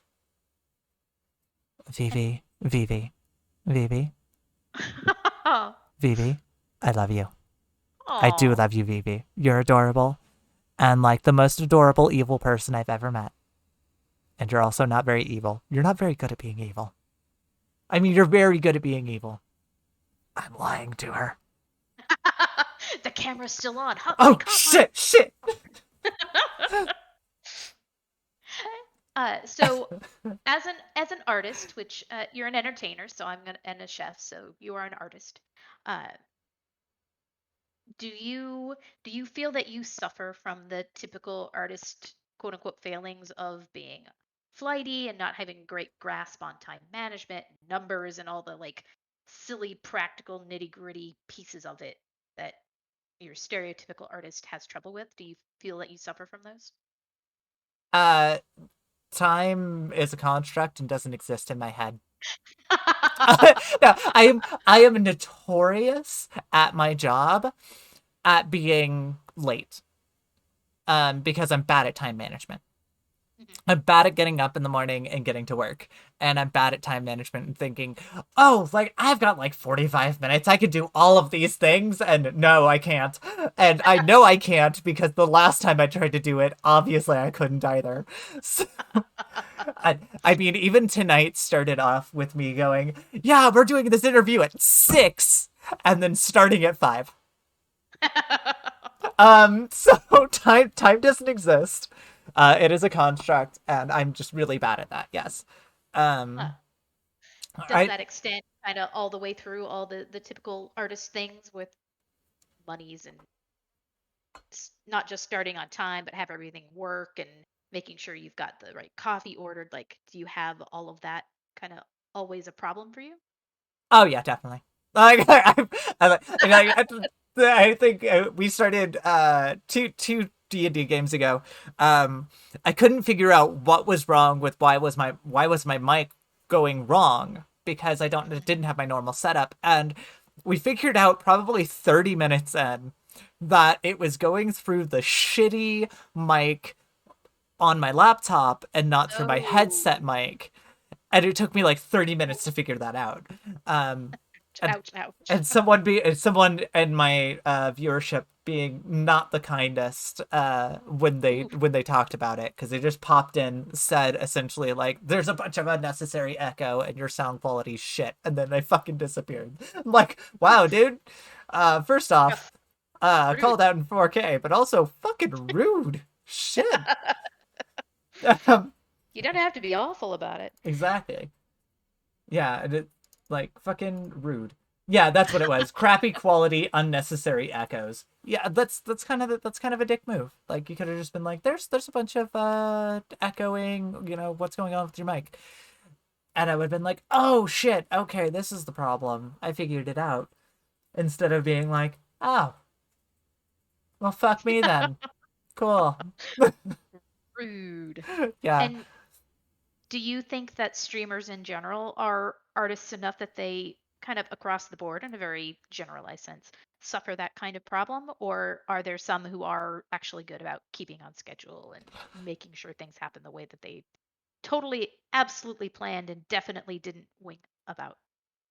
I feel like there's a lot of streamers who are a lot better at it of like keeping schedules and stuff because like that's one of the things that I have a trouble with like every week is like I should put together a schedule and then I fucking forget about it and I don't. um like I've been to put together a schedule for this week on Monday and it's now Saturday and I'm still thinking about it like, oh fuck, I never put a schedule together for this week. um like I've got a thing for a schedule that I can do and I keep fucking forgetting to do it. I forgot to do the promotional art from this yesterday. So I ended up doing it like right before and then I fucked it up anyway. So I put the wrong time in. yeah, No. or it's like I see a lot of people who are like, well, here's my specific schedule. This is where I'm starting. This is around when I'm going to be ending, you know.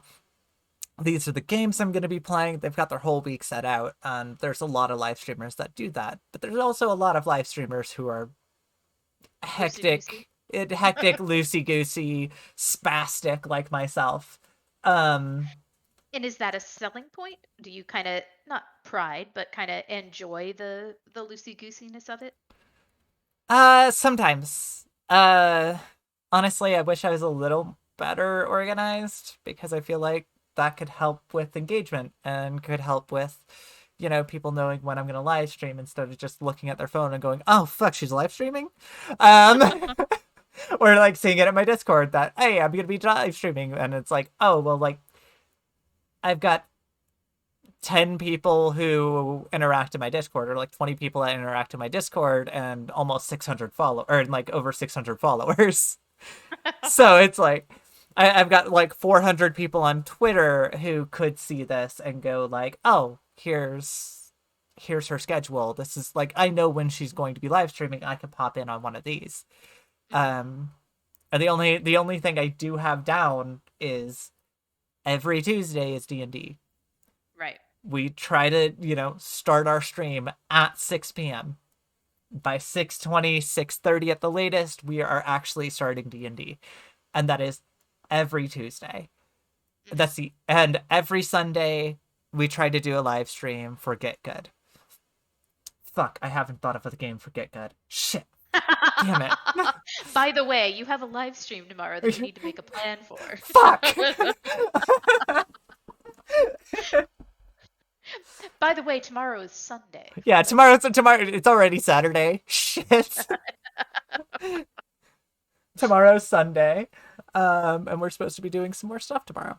But wah, wah, wah, wah. yeah, Where's our exactly. trombone sound? Um, and do you think that streaming as a whole has reached a kind of a size and uh, an age where the various tertiary like support systems are going to be possible and useful? Like clear, like you you with your current follower count are not going to hire somebody to organize your life. It's just not. It's not how it works. Yeah, Uh, you're not. You haven't won the lotto, which is when you can afford that kind of thing. exactly. Uh, neither have I, believe me. Uh, but do you think that streaming as a whole, like the big names, would they be better served to have somebody like that to help them, or are they uh, big enough now they don't have to worry about it? Like where where does that enter into calculations?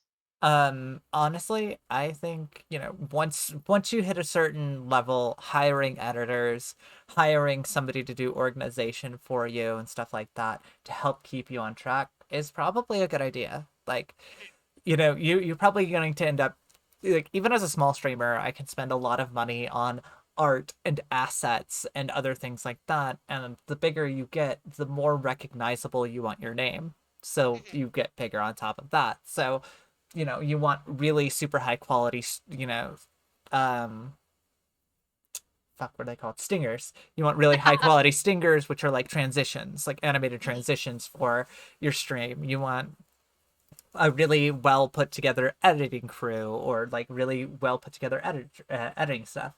Hello. Um, you want, if like, for me, if I got to be big and I could Not get just somebody when. when, okay, sure, when I get big, I Very would good. need somebody. I would need somebody to help me be like, okay, well, sit me down and be like, what is your plan for this week? And I'll be like, okay, this, and then they can put together that stuff and, put it out on, say, Keep things social moving. media or whatever, and keep things moving. Because otherwise, I'm like, ah, da da da da da da da da. Oh shit! I need to be live streaming right now. Ah! Um, Panic, panic, panic, panic, breaking panic, screen. panic. Where like, if I have people to kind of keep me on the straight and narrow, like, I was talking Thursday with my boyfriend who did this avatar, and we blew into an entire conversation about character design, and that is like where that stuff evolves. Mhm. And like, having those kind of nudge forwards from people is very helpful for me. So it's definitely one of those things where it's like, I would always want to keep an artist that I trust on hand. or a couple of artists I trust on hand. I would always want to have somebody who could help me organize things on hand. Having an editor I could pay, being like, here's all my VODs. Can you break this down to just the best parts? You know what the best parts are. Like, Cut, hit me with cut, that. paste. Yeah, cut, paste. And then we'll put that, as like the cut down version on YouTube or whatever from this live stream. Having all of that in the future is kind of what I want to go for. Because I think it would especially be helpful for my brand of everything that I do. And is that something that you think would help you or any other small streamer make the transition to being a big time? Like, is that currently the purview of the big names and it would be helpful to the downstream folks to have it as well? I have no entire clue here. Fair enough, fair enough. It's like I wish I talked with a lot more big names than I Mhm, do. I have some friends or some acquaintances that I've become sometimes close to, where it's like these are obvious up and comers. mhm, I don't know if she's still in chat, but Demon Queen Vivi is easily going to, I think, easily going to be a big up and comer. You know, mhm. she's got the potential there, and she's kind of had this big blow up and following, and I could see her doing some crazy shit in the future. Taking off like a rocket. Yeah, like taking off like a rocket, exactly. um my own special brand of insanity. Yes. Um, where it's like, yeah, I would love to know that answer when the time comes. Especially if I get to actually talk with, like, when actually get to talk with some of the bigger names. Like, Mhm. I do want to reach out and I do want to talk to these bigger names. I have reached out a couple of times. I just, you know, you Big names for a reason. they're big names for a reason, exactly. I've tried to talk to I've invited a couple of bigger names for like a chat or like some games and stuff like that. And obviously it can all come off as my biggest worry is just coming off as like clout chasing. And it's like, Mhm. oh, I would know, I'd just love to fucking sit down and play some Pick games your and brain. yeah, Yeah. talk with some of the bigger streamers or bigger content creators, And voice actors and such like that over different areas and just kind of get to know a lot more. as silly as it sounds to say the words aloud, but do streamers and content creators have any kind of trade union or like, do you have a behind the scenes support network for each other? No, I Gotcha. mean, you know, say 5 years ago, this was the Wild West. Hmm. Streaming hasn't been around for terribly too long, and it really comes down to a full push on trying to get, a platform to do better, especially by bigger names and a lot of middle names. Hmm. The smaller streamers are going to have very little, very, very little voice, even if they make up, Yeah. 70% of the platform and bring apart like most of Classic their, pyramid. Yeah. yeah, the classic pyramid. We're at the bottom, and while we make up the bottom and make up the base, they're not really going to listen to us nearly as much. It's Twitch had a problem with hate raids for Hmm. months this year, Yes. months, full on months, and it took essentially everybody getting up in arms for months for them to change it, for Hmm. them to work on those problems, or even acknowledge that it was a problem. And that is rough, especially just for. We had to straight up stop streaming for one specific day. It's true. We had to Yep. have a huge Walkout impact. day. I Yeah, remember. Yeah. we had a Twitch walkout day. Their numbers dropped by, you know, half a mil or like a few 100,000. We really have to um their acknowledgement was an email that says you have resources. Yeah, it took them even longer after that for us to still be up in arms, for them to be like, fine, we'll fix this. Um and apparently actually either the hate raiders gave up and got bored or ran out of money for all of their botting, Hmm. or Twitch actually did something about it. And a lot of it came down to streamers mostly doing things about it. Like, Gotcha. most streamers and most small streamers I know after this last summer have around, their ban list is around 350,000 to 450,000, all bots. Mm, Just bots. right. So, like, if we want change done, we usually just have to do it ourselves. There's no behind the scenes helping gather everybody together. I mean, unless a big name is talking directly with people at Twitch Hmm. about these problems. Where, Which big question mark, yeah, highly big, unlikely. like, they were quick to implement more protections for hacking Hmm. after the big names got hacked and all of the like pay, like how much people were making got leaked. Hmm. They Suddenly it were, was very important. yeah, suddenly it was very important when the big names were attacked. But when it is minority streamers specifically and middle streamers to small streamers Getting hate raids, they just didn't getting care. hate rage, they just didn't seemingly do too much about it. Hmm. Whether they had the resources to actually do it, I mean, they're very, very big company, but um, yeah, it felt like the email of you have resources, use these resources to stop hate raids or to help curtail and protect yourself from hate raids, and it's like, Ugh. could you just ban the bots? Could you That do would be a that? good first stop. Thank you. Yeah, it's like, And but do you think that lack of a trade union style group effort is that because you're all fighting for market share? Is it a uh like every man for himself, proverbially speaking, trying to get the viewers, so I can't really help the lesser guys because they might take my tricks and get my audience? Like, is that why it hasn't happened, or is it just a matter of time and the industry hasn't been here long enough for it to develop? I maybe that it hasn't been around long enough to develop. I feel like a lot of the bigger names do kind of band together, and even a lot of smaller names band together. So our biggest thing ends up being like, well, I can be like, oh, well, I don't want you to take my tips and tricks, but that's not Hmm. really true. Most of the time that I've run across like other live streamers, and if you ask them about like, things, they will be like, oh, well, this is how I did this, and this is how I did this, and this is how I did this. Oh, and if you use these are really good tools also. Like, it comes down to like a really this like, Overflowingly, yeah. yeah, sometimes it can be a lot of information that, some bigger live streamers are like, okay, so anyway, you use this, and you use this, and you use this.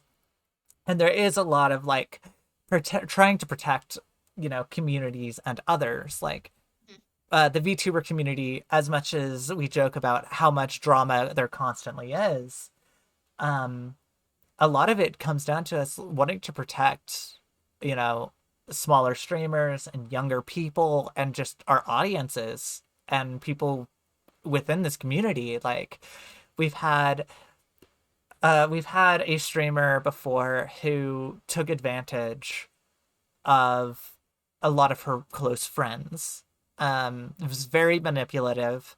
And when it came out that she was trying to manipulate these people essentially to A, break some up, and B, try to essentially get into a relationship with some of these people, and try to like also use this kind of manipulation towards like getting more people to follow her and stuff like that. That all came out, and well, that live streamer, she's not around anymore. She has tried to come back a couple of times, and every time she does, the VTuber community puts the boot on the neck, so to say. Um, some streamers that have been outed for some bad behavior that became VTubers to kind of hide who they are have also been found out and outed. And it's like, you do see these essentially rising stars who are assholes get destroyed in this community. Not all the time, but for the most part, the community tries to keep the community safe. Gotcha. And do you think, you being a very general term in this question, Uh-huh. the VTubers, please speak for everybody now. I will Of course. expect you to put on your representative hat here. Do you think of yourselves as separate from other streamers? Is that a definite, like, you self-categorized in some way? Is it a break or just a slight difference? Like, I, I, how I do would you I would say it's more of a slight difference. Um, like I've got a lot of just regular streamer friends, face cam streamer friends, hmm and we're all streamers. Right. We're kind of just more niche. Like a face cam streamer, I still feels like is the normal, the everyday streamer is going to usually be a face cam streamer. Right. VTuber is more like something that kind of came up and it's like, oh, here's a way for people who don't like showing their face or feel like they need a little more anonymity, into who they are, less chance of being doxxed, stuff like that. Um, to be able to just be like, I'm a cute anime girl. Who Blink, wasn't blink, blink. anime girl? Um, because that like we're all streamers.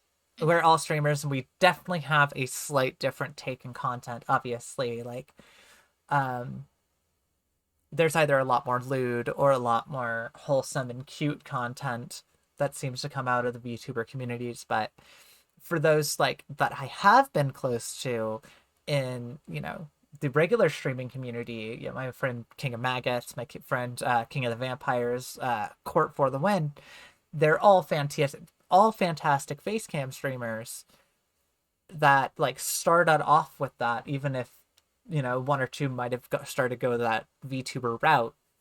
hmm They still have this very like same type of personality, same Gotcha. type of live streaming capabilities, where it's like you can play on the ooh woo cootsy cootsy, or play on being like, yeah, I'm a badass fucking bitch, that's right, or being like, ah! Whatever. All of that is pretty much the same. Just the only difference is the drawbacks and like the pros and the cons of VTubing versus face streaming. hmm Like, I'm You in a got to have the cafe right extra now. Yeah. setup. It's a different setup, and like I'm in a cafe right now. I could be somewhere else, and well, yeah, that could be a green screen for a face cam tuber. A lot of like other VTubers that I've met use a lot of like VR chat content or like streams or places they can run around to kind of give off that more anime feel. Gotcha. And why? So personal, no longer representative of all VTubers forever. Now personal to you, Miss Sora. Okay, Why are you VTubing instead of face camming? I hate my face. Fair enough. It's a pretty simple answer to a pretty simple question. Yeah, like, well, okay, so because I'm trans, Mhm, um, I do have like a lot of my own body dysmorphia that I have to deal with. I do have a lot of things that bother me, and I do have this kind of idea of my face and everything like that. I don't want to have to always be super presentable. I don't want to have to do makeup for every live stream just to feel like I'm pretty enough to be here and show my face. Gotcha. Um, you know, Oh I'm no, my camera's not working at Zoom today, boss. I'm so sorry. exactly. I'm sitting here like IRL. I'm sitting here in pants and a hoodie, and you know, Comfy Sora. I'm just comfy right now. But as a VTuber, I could be wearing my chef coat, or I could be wearing hi wife. I could be wearing my comfy Wearing clothes. your wife. Wait a minute. No, that's TOS. That's TOS. Um, but yeah, just those ideas of like, there's a lot of things I could be doing, hmm face cam wise, but like, This as is more much as comfortable for you. yeah, as much as people are like, oh, do you have a pretty face when they have seen me IRL or be like, oh, you're so cute or blah blah blah. It's like my brain's like, Oh, that's really sweet of you to lie to me. Yes, I understand that one. My Yeah, husband is contractually obligated to tell me that I look. right. That's what I feel about with my. That's what I feel about with my wife. She's contractually obligated to tell me I'm pretty. Um, even though I know she'll just beat me up for telling me and her saying that I'm not. Okay. I do have to say real quick, if you want to get some other questions or other tangents together, I'm going to blow up this video and let people kind of watch that. That's not what I Sure. wanted to grab. Um, this right I am here. winging it at this point, so I'm good to kind of let things settle down when you are ready to close it up. Okay. I'm just gonna put this on because I gotta go run to the bathroom. So for Fair enough. everybody, I'm just going to put this on. I'm gonna mute chat. Full screen it. There we go. Full screen. Um, Full full-ish screen. full-ish. Well, no, it's a full screen now. Uh, It's not full. There we go. there you go. Slight delay. Slight delay. Okay. I will be right back.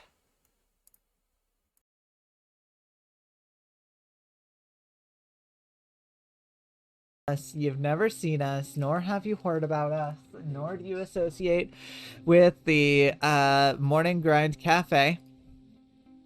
Nope. Never heard of it. Exactly. So if authorities come like knocking, asking about dead bodies or people in stew, you don't talk about it. You say you've never heard. That sounds really strange, officer. And then you close the door on the face of the law. Oh god. Do you guys want to just watch us get completely fucked over and over again? Because that's what's happening. Yeah, that's what's happening. Nice. Perfect catch of a chub. Oh man, I got a chub now. Wait, no. Listen, I did sucking around here. As in, I suck at this game. And don't take anything else out of context there. Will the poor one's suffering never end? Alright, you two just sucking each other off down here again. It's just the same map. Oh my god. I loved it though. The least he could do is go in there and help. Yeah, you don't have to worry about dying, okay? Sometimes you die and then you get better. Okay? My friend Yuki knows all about it. He literally lives in the stew pot, okay? New notifications. Oh no. Oh no, Maple, what are you doing? As long as nothing is following me up here, we're fine.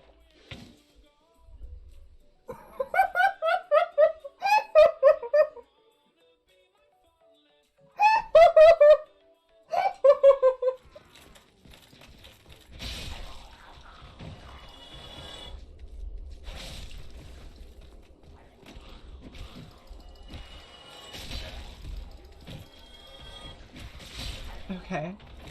Your gravity is a fickle mistress.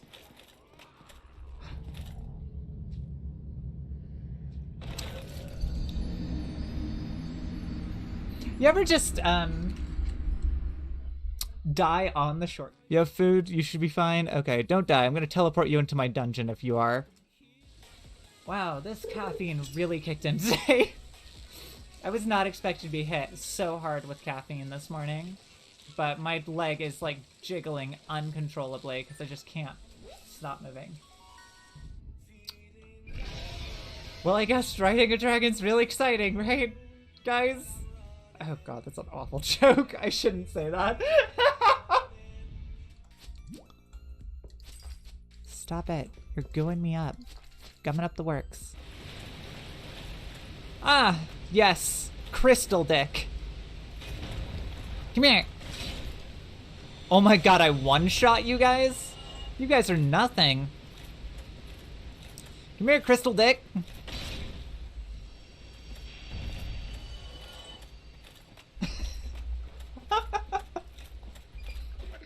What? What? I What? said, So- whenever when I was shooting spells in between his legs, thank God he wasn't low hanging. Oh God, It's Jesus so Christ! dirty. Oh my It's so god. dirty. It was cold in the cave. I feel attacked. I feel attacked.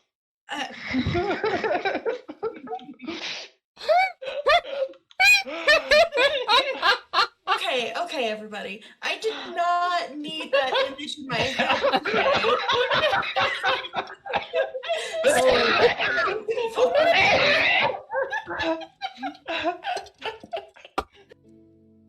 Doug, what did you put in my mouth? It was wet and creamy. What? I'll accept it. Fine, fine, fine. I'm a cutie. How's that? I'm a cutie. Like, please just stick it in my mouth.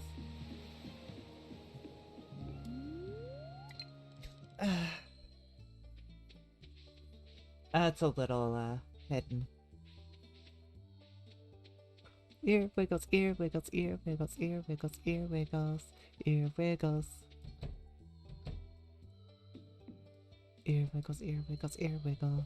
I love to do the ear wiggles. Because they're cute. Because they're cute.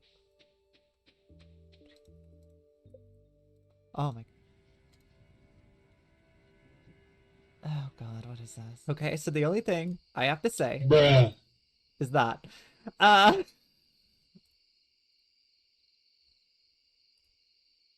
That's the only thing I have to say about that. Yeah.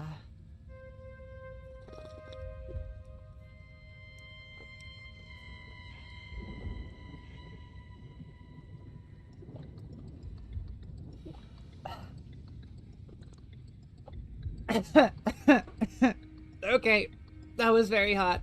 That was very pain Pecco. That was very pain Pecco. Oh God. Coffee! Coffee, coffee, coffee, coffee, coffee, coffee, coffee, coffee, coffee, coffee, coffee, coffee, coffee, coffee, coffee.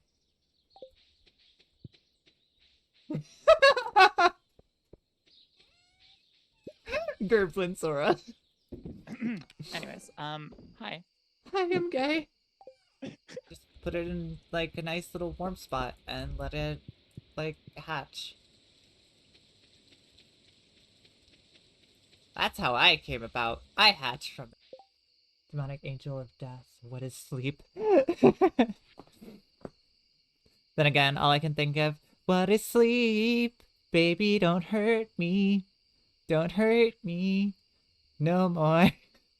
Hello. I know you. I have something in my hair, and it Where is might it? be cheese. Where is it? Yeah, but bisexual. But you really just gotta get that pie. But I like turtles. like turtles. Hush, little baby. Don't say a word. He'll hear us.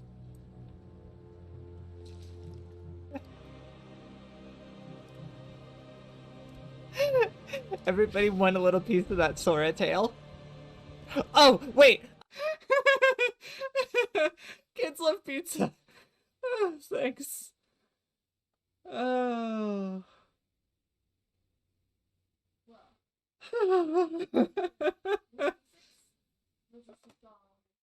Oh, at least you're here for me, Cupcake. With Astral Sorcery. Okay, today's my lazy day this weekend, but tomorrow I plan on being on top of things.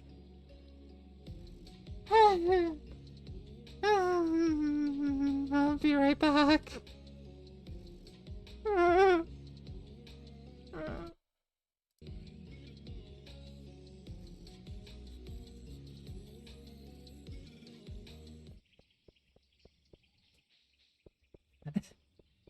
Oh, fuck Chick-fil-A. All my homies hate Chick-fil-A. That is, of course, and he pulls this red cloth off of a small like dais, just kind of standing there. Is it dais or dais? I think it's dais. I've always heard dais. I've heard dais, but I think it is actually pronounced dais. Is it? Shaman, tomato, fuck you. Yeah, that's pretty much it. It's shaman, tomato, fuck you. I need There's to so many say that. different ways of saying things, so. Yeah. Okay, Z, you're getting quoted. Just throwing that out there right now. What? You actually gave me wood. I'm a pretty princess, and I eat trash bread. Yeah, that's right. I eat trash bread. Nom nom nom, trash bread. Nom nom nom. Listen to me. It is time to go the fuck to sleep. No more staying up. No more video games. You put shit. You mute your tabs. You take off your headset and you go lay the fuck down. You go get some sleep. Is that understood, Natsuki? You better go get yourself some fucking sleep. Good. Well said.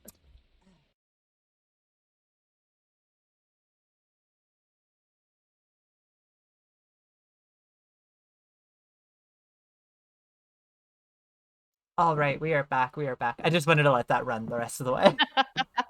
It's a fantastic load of clips. Might as well entertain them. Exactly. I love the fact that the go the fuck to sleep got virtue. Because sometimes you need somebody to be like, hey, Do it. hey, back to sleep. Right now. You said you're up 36 hours? Go the fuck to sleep. There we go. Somebody out there in the audience needed to hear that. Exactly. But yeah, does anybody in the audience have any more questions?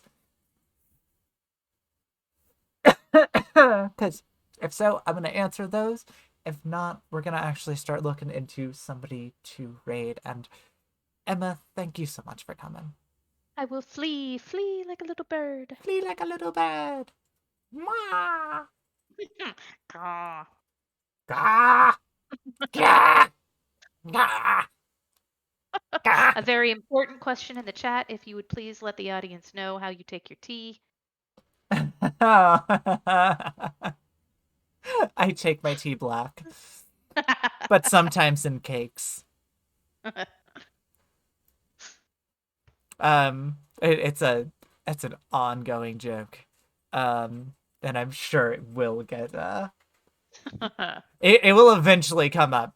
It will eventually come up. It is a character reference though, for our ongoing Crown of Chroma game for her Gotcha. character. There is a very specific reason she asks that question, and it is great. I cannot wait for it to come out. Why? Okay, Something to look forward to. Something to look Alrighty. forward to. I'm going to bamf so you can say goodbye to everybody. Thank you to the audience for listening in and joining us. And I am off. I'm All right. wait. Peace Well- out, Girl Scout. Thank you so much again for, hanging out with me. Thanks for coming by. And, Thank you for chatting with me and answering my questions. I am a audience member myself, not a streamer, and so it's Yeah. really interesting to hear about the behind the scenes. well, yeah. I hope that was a little more insightful for everybody. But Have a good night, everybody. have a wonderful night. Bye now. Bye bye. All right. It's just me now. It's just me. Hello. I am the Sora of your dreams. I'm big too. Look at me, I'm so big.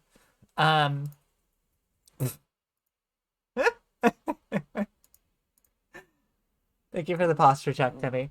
Okay, so yes, I'm still in my little thing here. And now I've got a boop. There we go. I hope you guys all enjoyed that. I hope you guys had a fantastic time, because it was a lot of fun. I enjoyed these kind of interviews, and maybe I'm not the only one to be interviewed. Maybe I'll look for interviewing some people down the line. But I want to thank all of you again for coming by, for hanging out, for being my friend, for hopefully enjoying my dumb answers, and enjoying the stream. I know she was talking about it earlier, and I'm kind of interested to see where this is. So how about we go and say hi to Jazzy Bazzy, who's playing Vampire the Masquerade. Aw, big snuggles! Yeah, it was in Maid Sora. I just kept switching around to different things. Yeah, I'm glad you guys could make it. I'm glad you guys could enjoy. So we're gonna go say hi to Jazzy Bazzy, who is playing Vampire the Masquerade. Hopefully give her a little bit of love. I'm gonna figure out what the rest of my night is gonna be like, and maybe drop by the Discord sometime. We'll talk more there, okay? Follow me on Twitter. Follow me on Twitter. If you're not following me on Twitter, follow me on Twitter. You wanna know why? Because I put polls on Twitter. I put my polls on Twitter that you guys can answer on Twitter, and then that way, when I am doing the Twitters and the Twatters and the Tweeters, you know what the fuck I'm talking about. And I say stupid shit on Twitter all the time. Literally all the time. All the time.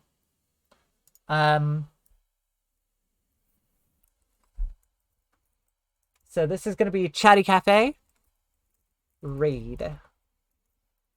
And that is what we're doing today. I'm going to use my love, and I'll deal with my YouTube link, my love, and I'm going to deal with it today. Have a wonderful night. Have a wonderful night. I'll see you tomorrow. We'll play some games and shit. I guess this is the ending song. I love you and bye.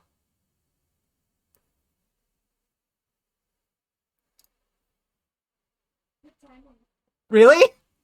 Fuck yeah!